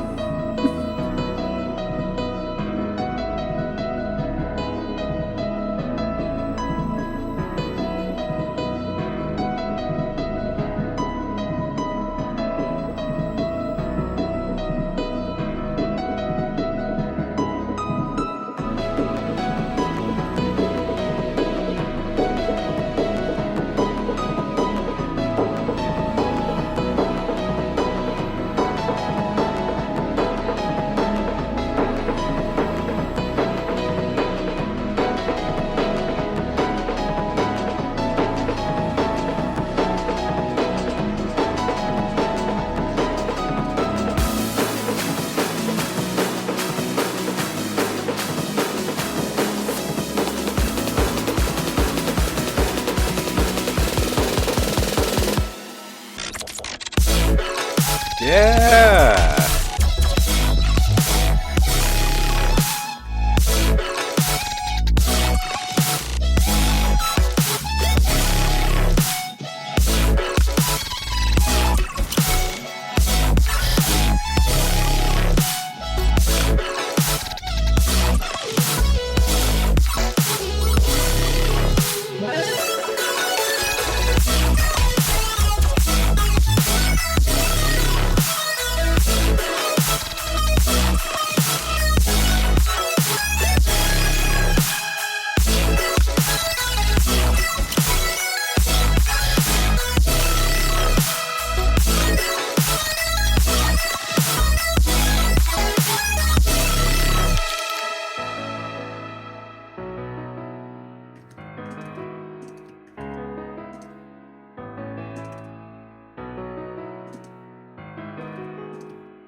All right, Konzan, this is great. The sound palette, the composition, the arrangement, it's all really good. It's loud. The luffs need to be brought down. I think that for just the piano especially, one key kind of indicator for this type of thing is if you look at, I wish it would just let me pause it and keep the waveform there, but you can see that there aren't many valleys. It's all just kind of like this one steady peak across. And it shouldn't be that way. If you stop and think about what we've just heard, it got really impressive and there was a huge full mix with a whole ensemble of sounds.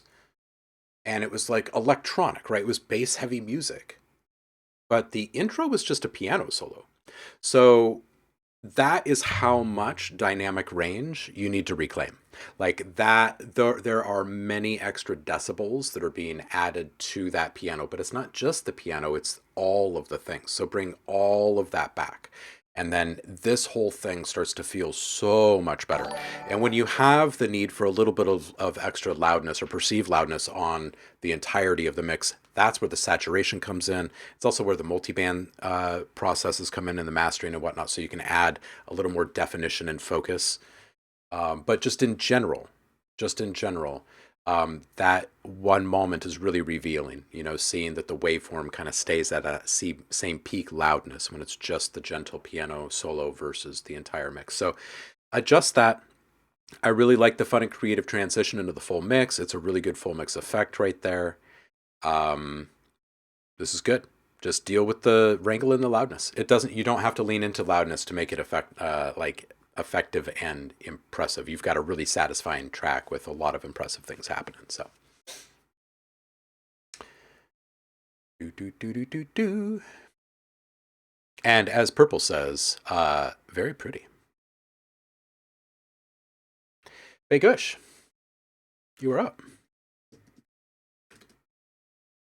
Brainstorm. Oh, we gotta. These are always ace.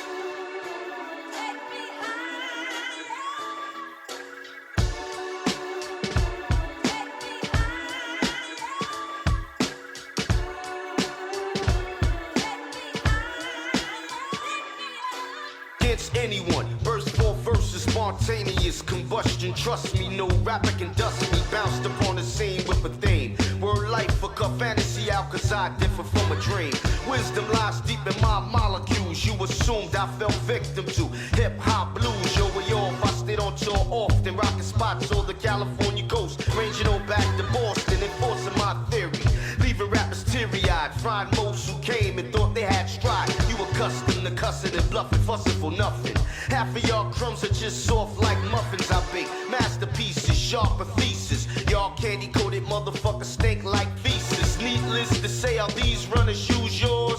You retreated when I gave out hints for wars. My microphone set is a immensely brick wall. Silent in and out, you slept, so now snore. Who got my back? You ass lord and blastmaster. Unorthodox combinations from the masters. Mics are menace when it's finished. You get an understanding of what we bringing, no getting.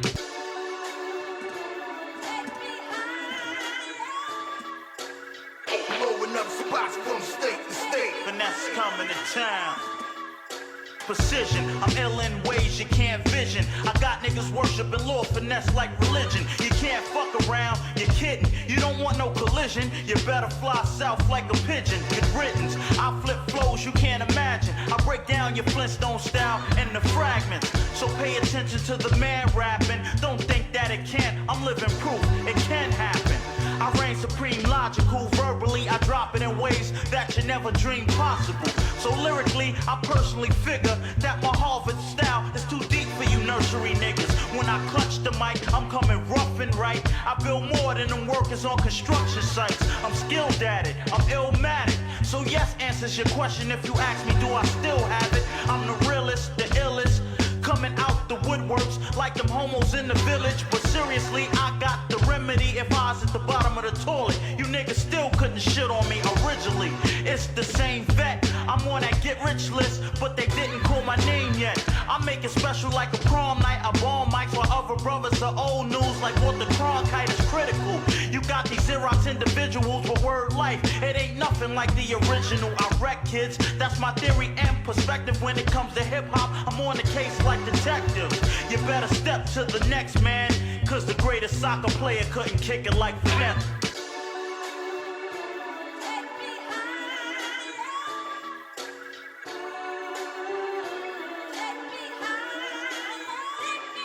This is the scientific, extra prolific, terrific, mystic, simplistic, metaphysic, no gimmick type lyric. When you hear it or hear me running through the scrimmages, you see images affecting your sight to make you go, you there he is? No, there he is. No, here he is. Rocking your superiors in your hardest areas. Your lyrical skills are inferior. It's because your video that they cheer for you. I'll take care of you quickly, cause I cannot take it. Your weak head needs to be decapitated, cause you fake it. If your heart was caffeine, well, you're now decaffeinated. You scream battle, but it's the end of your career. You anticipated. I hate it. Career ended. How splendid. For whack MCs, I come doctor recommendable.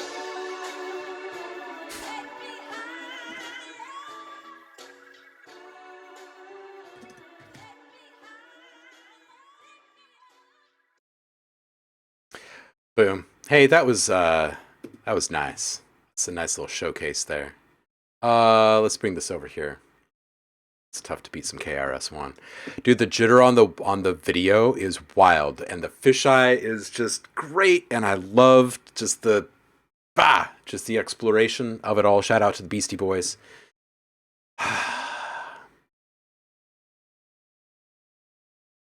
Yes. Pigeon's migrating. It needs to be modified.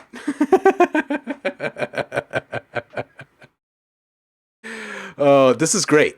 This is great. Bagosh, I'm not even sure if you're in the room right now because I haven't seen you chatting, but this is dope. I love your stuff. You know I love your stuff. And the video is amazing. It makes everything. It makes everything. That's some good stuff. That's some good stuff. I really don't want stuff changed, but I do want more. I do want more. I want more video. There should just be a constant video running in one of the corners of this stream. I know, more, right?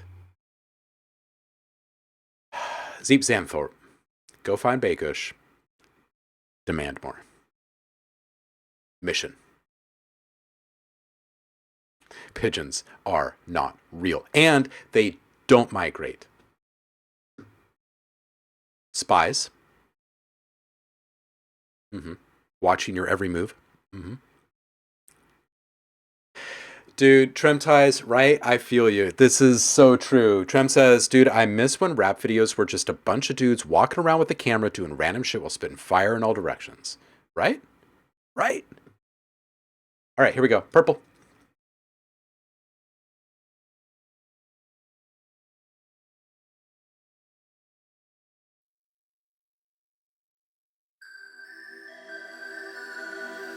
Maybe we could start a fire.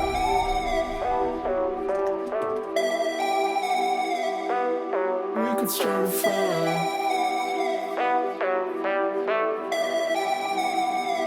Maybe we could start a fire.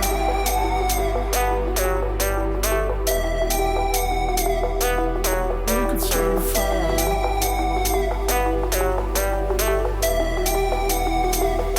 Maybe we could start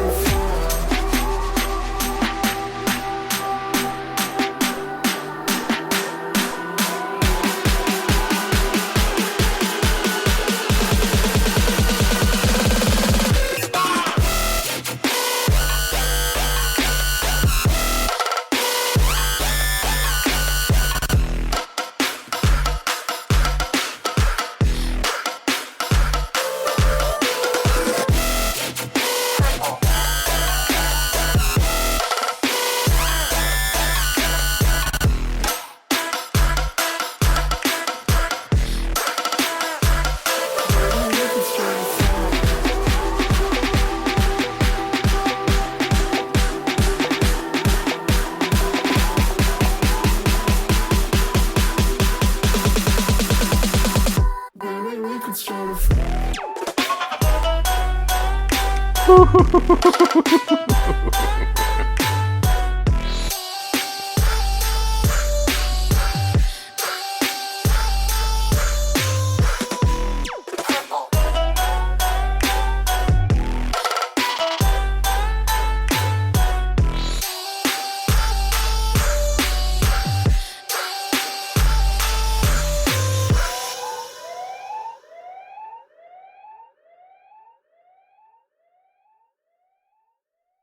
Listen to the dithering of this silence.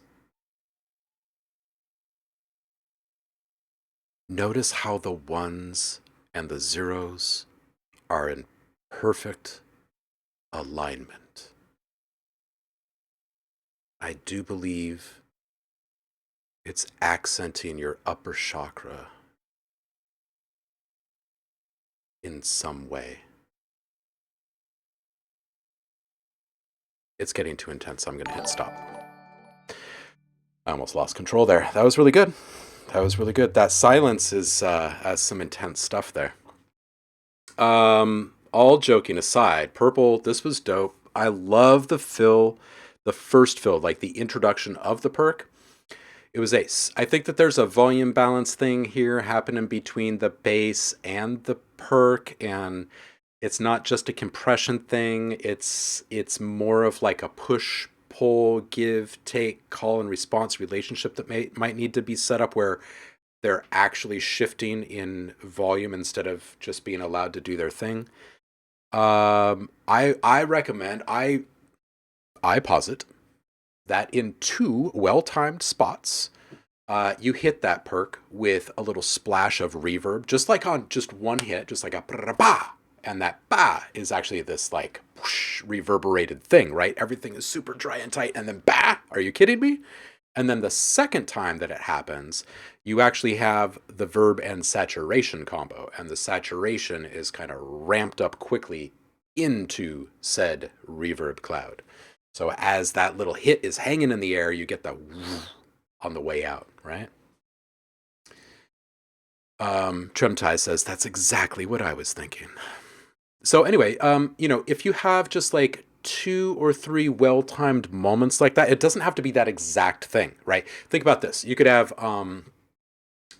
there's like a little bass hit that happens in here. I can't remember exactly where, but it's around like the 2-minute mark or so.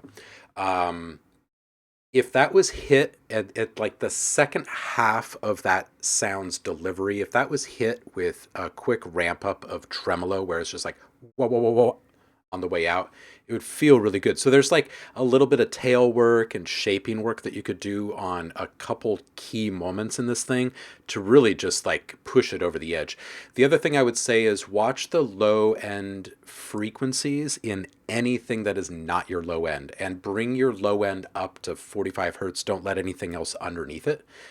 Because you're going to get too much rumble, and for the type of sound design that you're delivering, you need all of the energy that's being consumed with serving up those frequencies like 30 and 20 hertz. You don't need those, not in this track. You need the articulation and like the definition and accenting on all of that low and mid-range stuff that you took the time to make. So other than that, I would say this thing is already super awesome and lovely, and you really don't need to attend to much more. Tremtai says, you want your bass to go brrr, not blah, blah, blah, blah.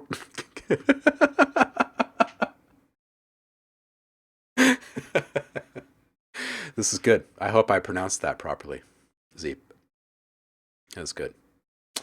Ardlap. Okay, we've got just a couple of minutes left, and we did we already hear one from Clef? Did we get one from Clef already, or has Clef just been waiting this whole time? All right, we got to listen to Clef first. Clef says, this is my first version. After the project got sent to me, they let me handle things. Okay.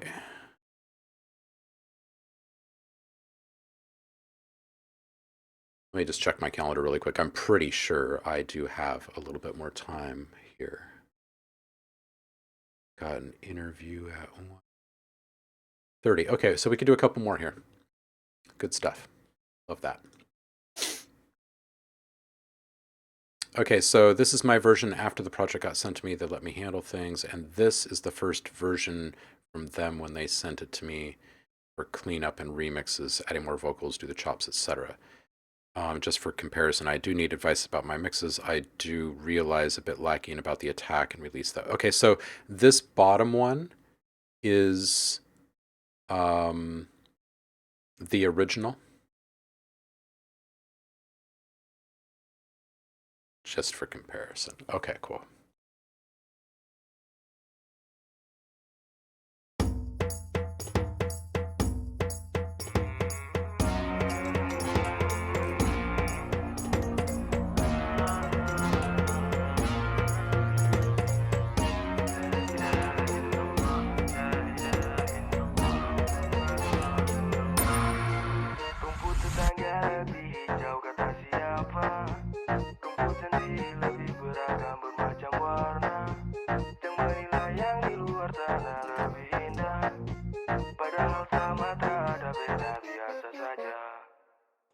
Oke, check 1 and 2, santai no stress, bukan jalan buntu ya.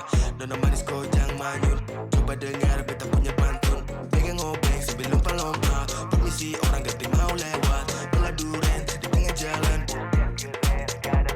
Siang malam silih berganti, rindu kosan pemilik. pemilik hati. Sampai mati, takkan terganti. Selamanya akan selalu di hati. Habis kopi, lalu minum jamu. Dunia sepi bila terada kamu. Mawar bersemi di batang kayu. My baby Odi, I'm falling to you.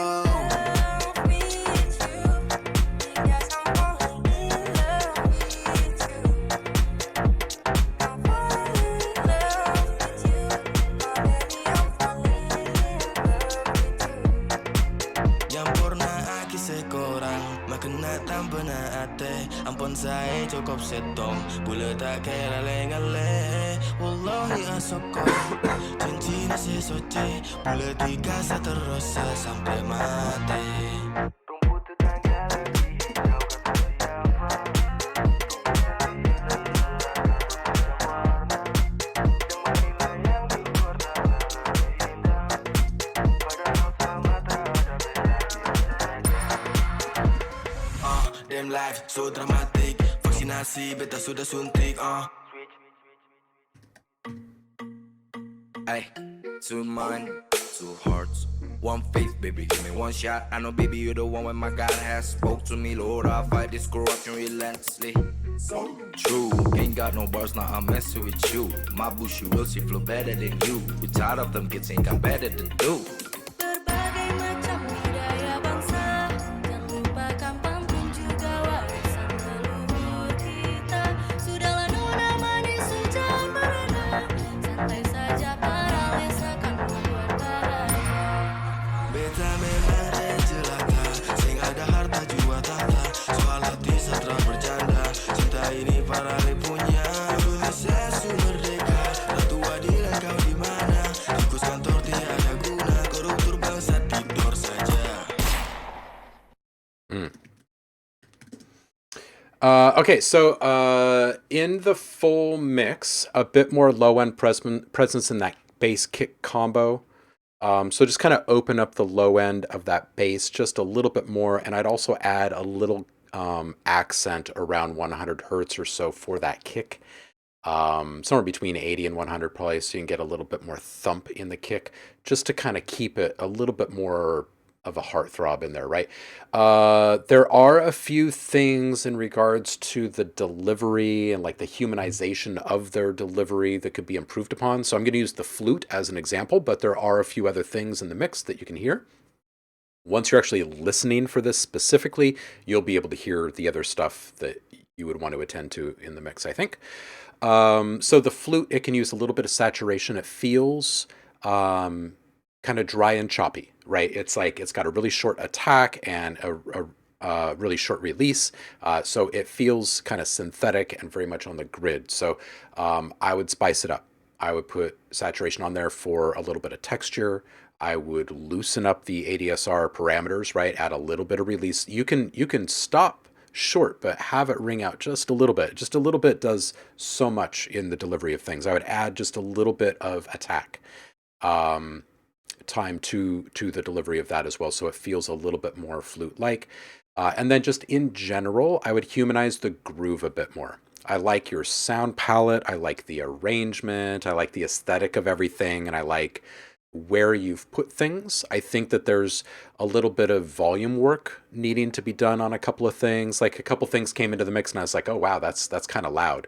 But I think that once things start to fall into a greater, more organic groove, that some of those things will probably poke out to you a little bit more. You'll notice them a little bit more. So I would add a little bit more swing to some of the drums, get them off the grid a little bit, and then play with the note position and velocity of the MIDI notes on your supporting musical instruments. So they don't sound quite as synthetic or kind of locked to the grid, so to speak.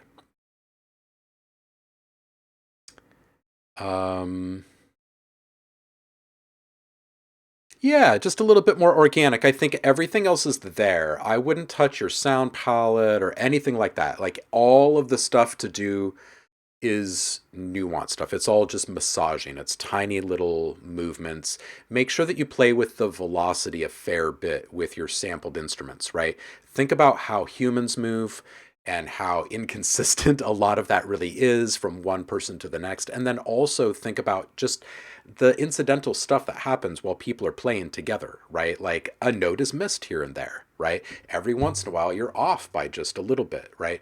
So a little bit of drift here and there, and a little bit of, you know, these things that seem like, oh, I could tighten that up. Oftentimes, like, it'd be better if you just kind of left it loose, because it's going to feel like it was actually played. You know what I mean? So a bit more towards the human side in general.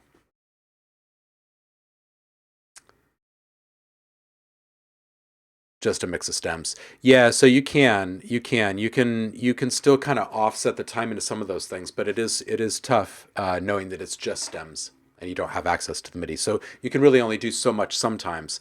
But you're clever. I'm sure of it. I'm sure of it. You'll find some ways that you can audition. I mean, massage this thing a little bit. Just out of curiosity, what does the original sound like?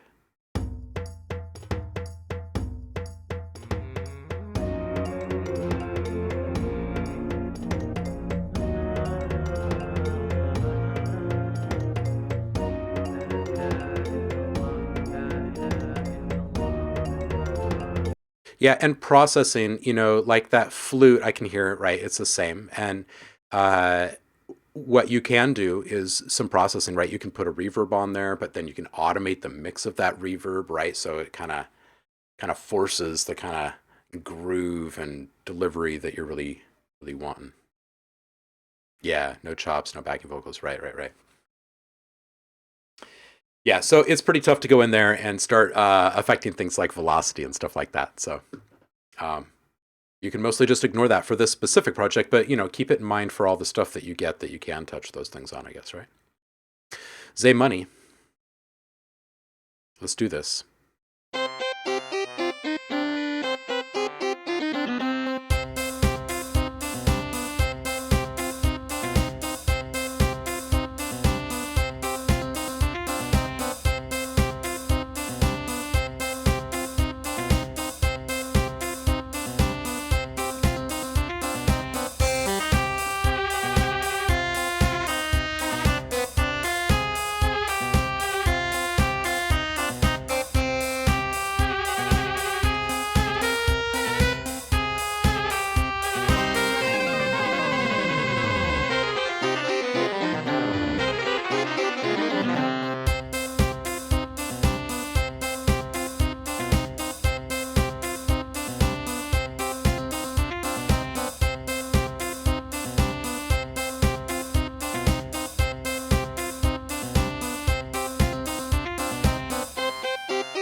Yo, Say Money, what is this for? I'd love to know. I don't even know if you're in the room right now. I know we're kind of at the end of the stream here, but it's fun. I like the energy. If this is something that you're looking to, you know, like sell into licensing or something like that, I could see this as having pretty good potential. I think that there's a volume balance thing that needs to be attended to. And then a little bit more variety of stuff happening in this 1 minute expanse. And then I think you've got enough there for you to create multiple different loops. Like it would be good for gameplay. It's got a pretty good game vibe happening. Right? Rel RX, no, we do not have time. I was actually supposed to quit a little bit ago, and I got an interview that I got to run into here in just a moment. But I want to make sure that I get to these last two that are here. But please do feel free to post it anyway. You get feedback from folks outside of the live stream. We've got a really good community here. I'm going to see what Savant is up to right now with this track. And we should have just enough time to see what Trem made. Just a quick reminder, we do have an open call for interns right now. If anyone is looking to spend some time working with cutting edge technology and sound design stuff. Let's see what Savant is up to. Oh my God, have you seen her? 'Cause I've been falling with no breather, no time off. ain't sleeping, I ain't cold, babe. The silence bears true fear. Oh dear, I've lost my peace and the feeling of my tears. Where I'm gonna go, ain't none of them fake hoes, that fake love. Will you be there? Will you be there? I need a change leaving, a change leaving. You know I'm at an all-time low, all-time low. But where we gon' go? Did I give up all about myself?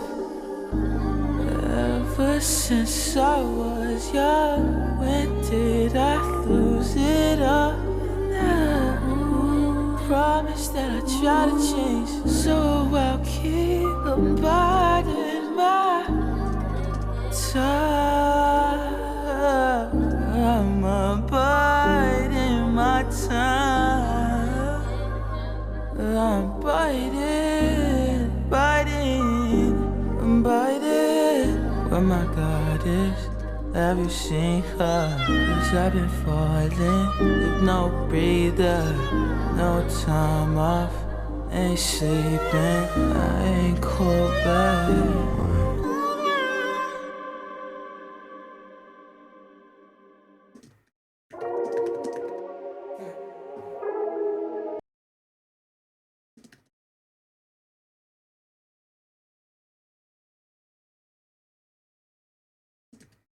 All right, cool. So Savant, this is lovely. I think the backing ambience is a bit loud with some certain frequency pockets, as well as it competes with the vocals. So I just bring it down in general. I'd probably bring it down like a good 5 dB at least.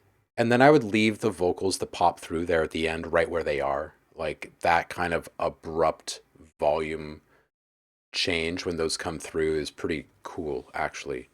The only other thing I would say on this one, because I really like it, is the low end is a little thick at times, so you can just roll up whatever frequencies on the entire mix, anything that's under 50 hertz, and just make a 12 dB per octave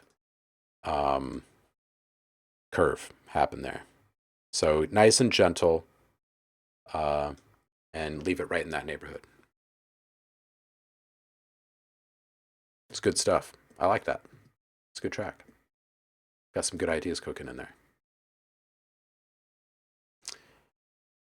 Just the gain, or etc. Make it real. Backing vocal should be enough before you move on to the other process.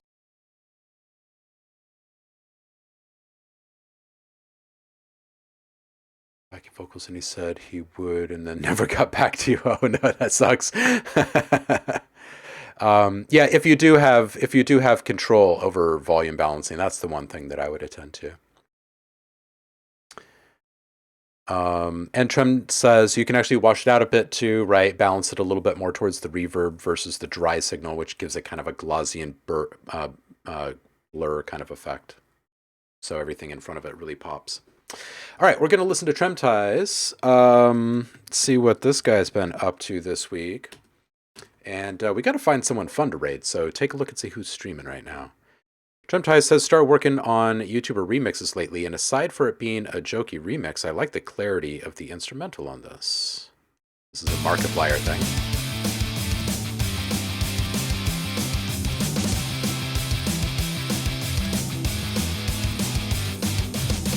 It's a lie. It's a lie. The door's open over there. Closed. It's a lie. It's 100% a lie. Oh, it's not a lie! Oh!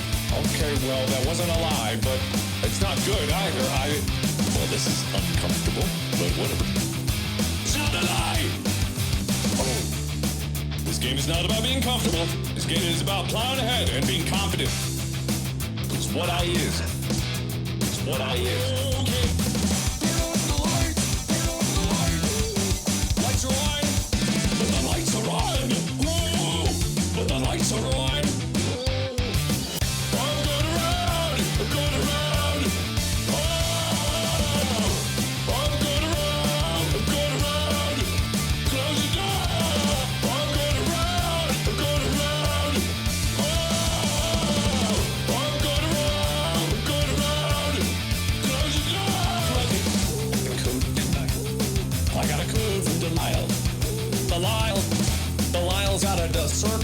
gonna get me? Don't get me.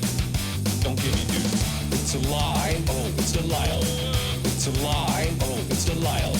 It's a lie. Oh, it's Delisle. It's a lie. Oh, it's Delisle. Turn on the lights. Turn on the lights. Do it. Lights are on. The lights are on. Whoa. The lights are on. I'm going around. I'm going around. Oh. I'm going around. I'm going around. Close the door. I'm going around. I'm going around. Oh. I'm going around. I'm going around. Close the door. I'm going around. I'm going around. Oh. I'm going around. I'm going around. 54550.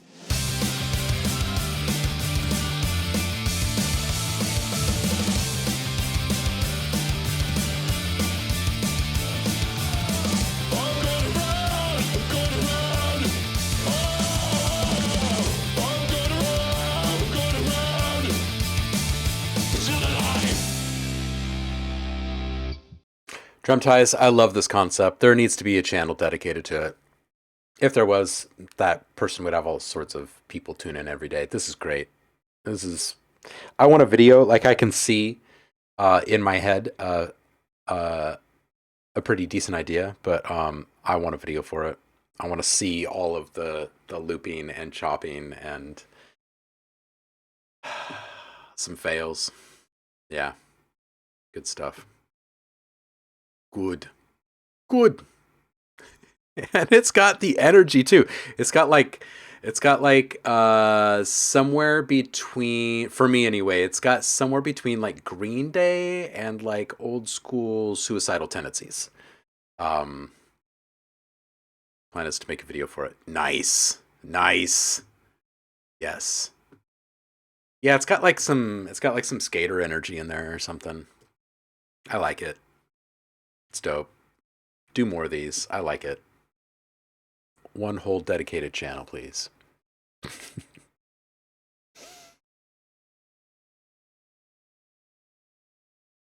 Let's see who's raid worthy today.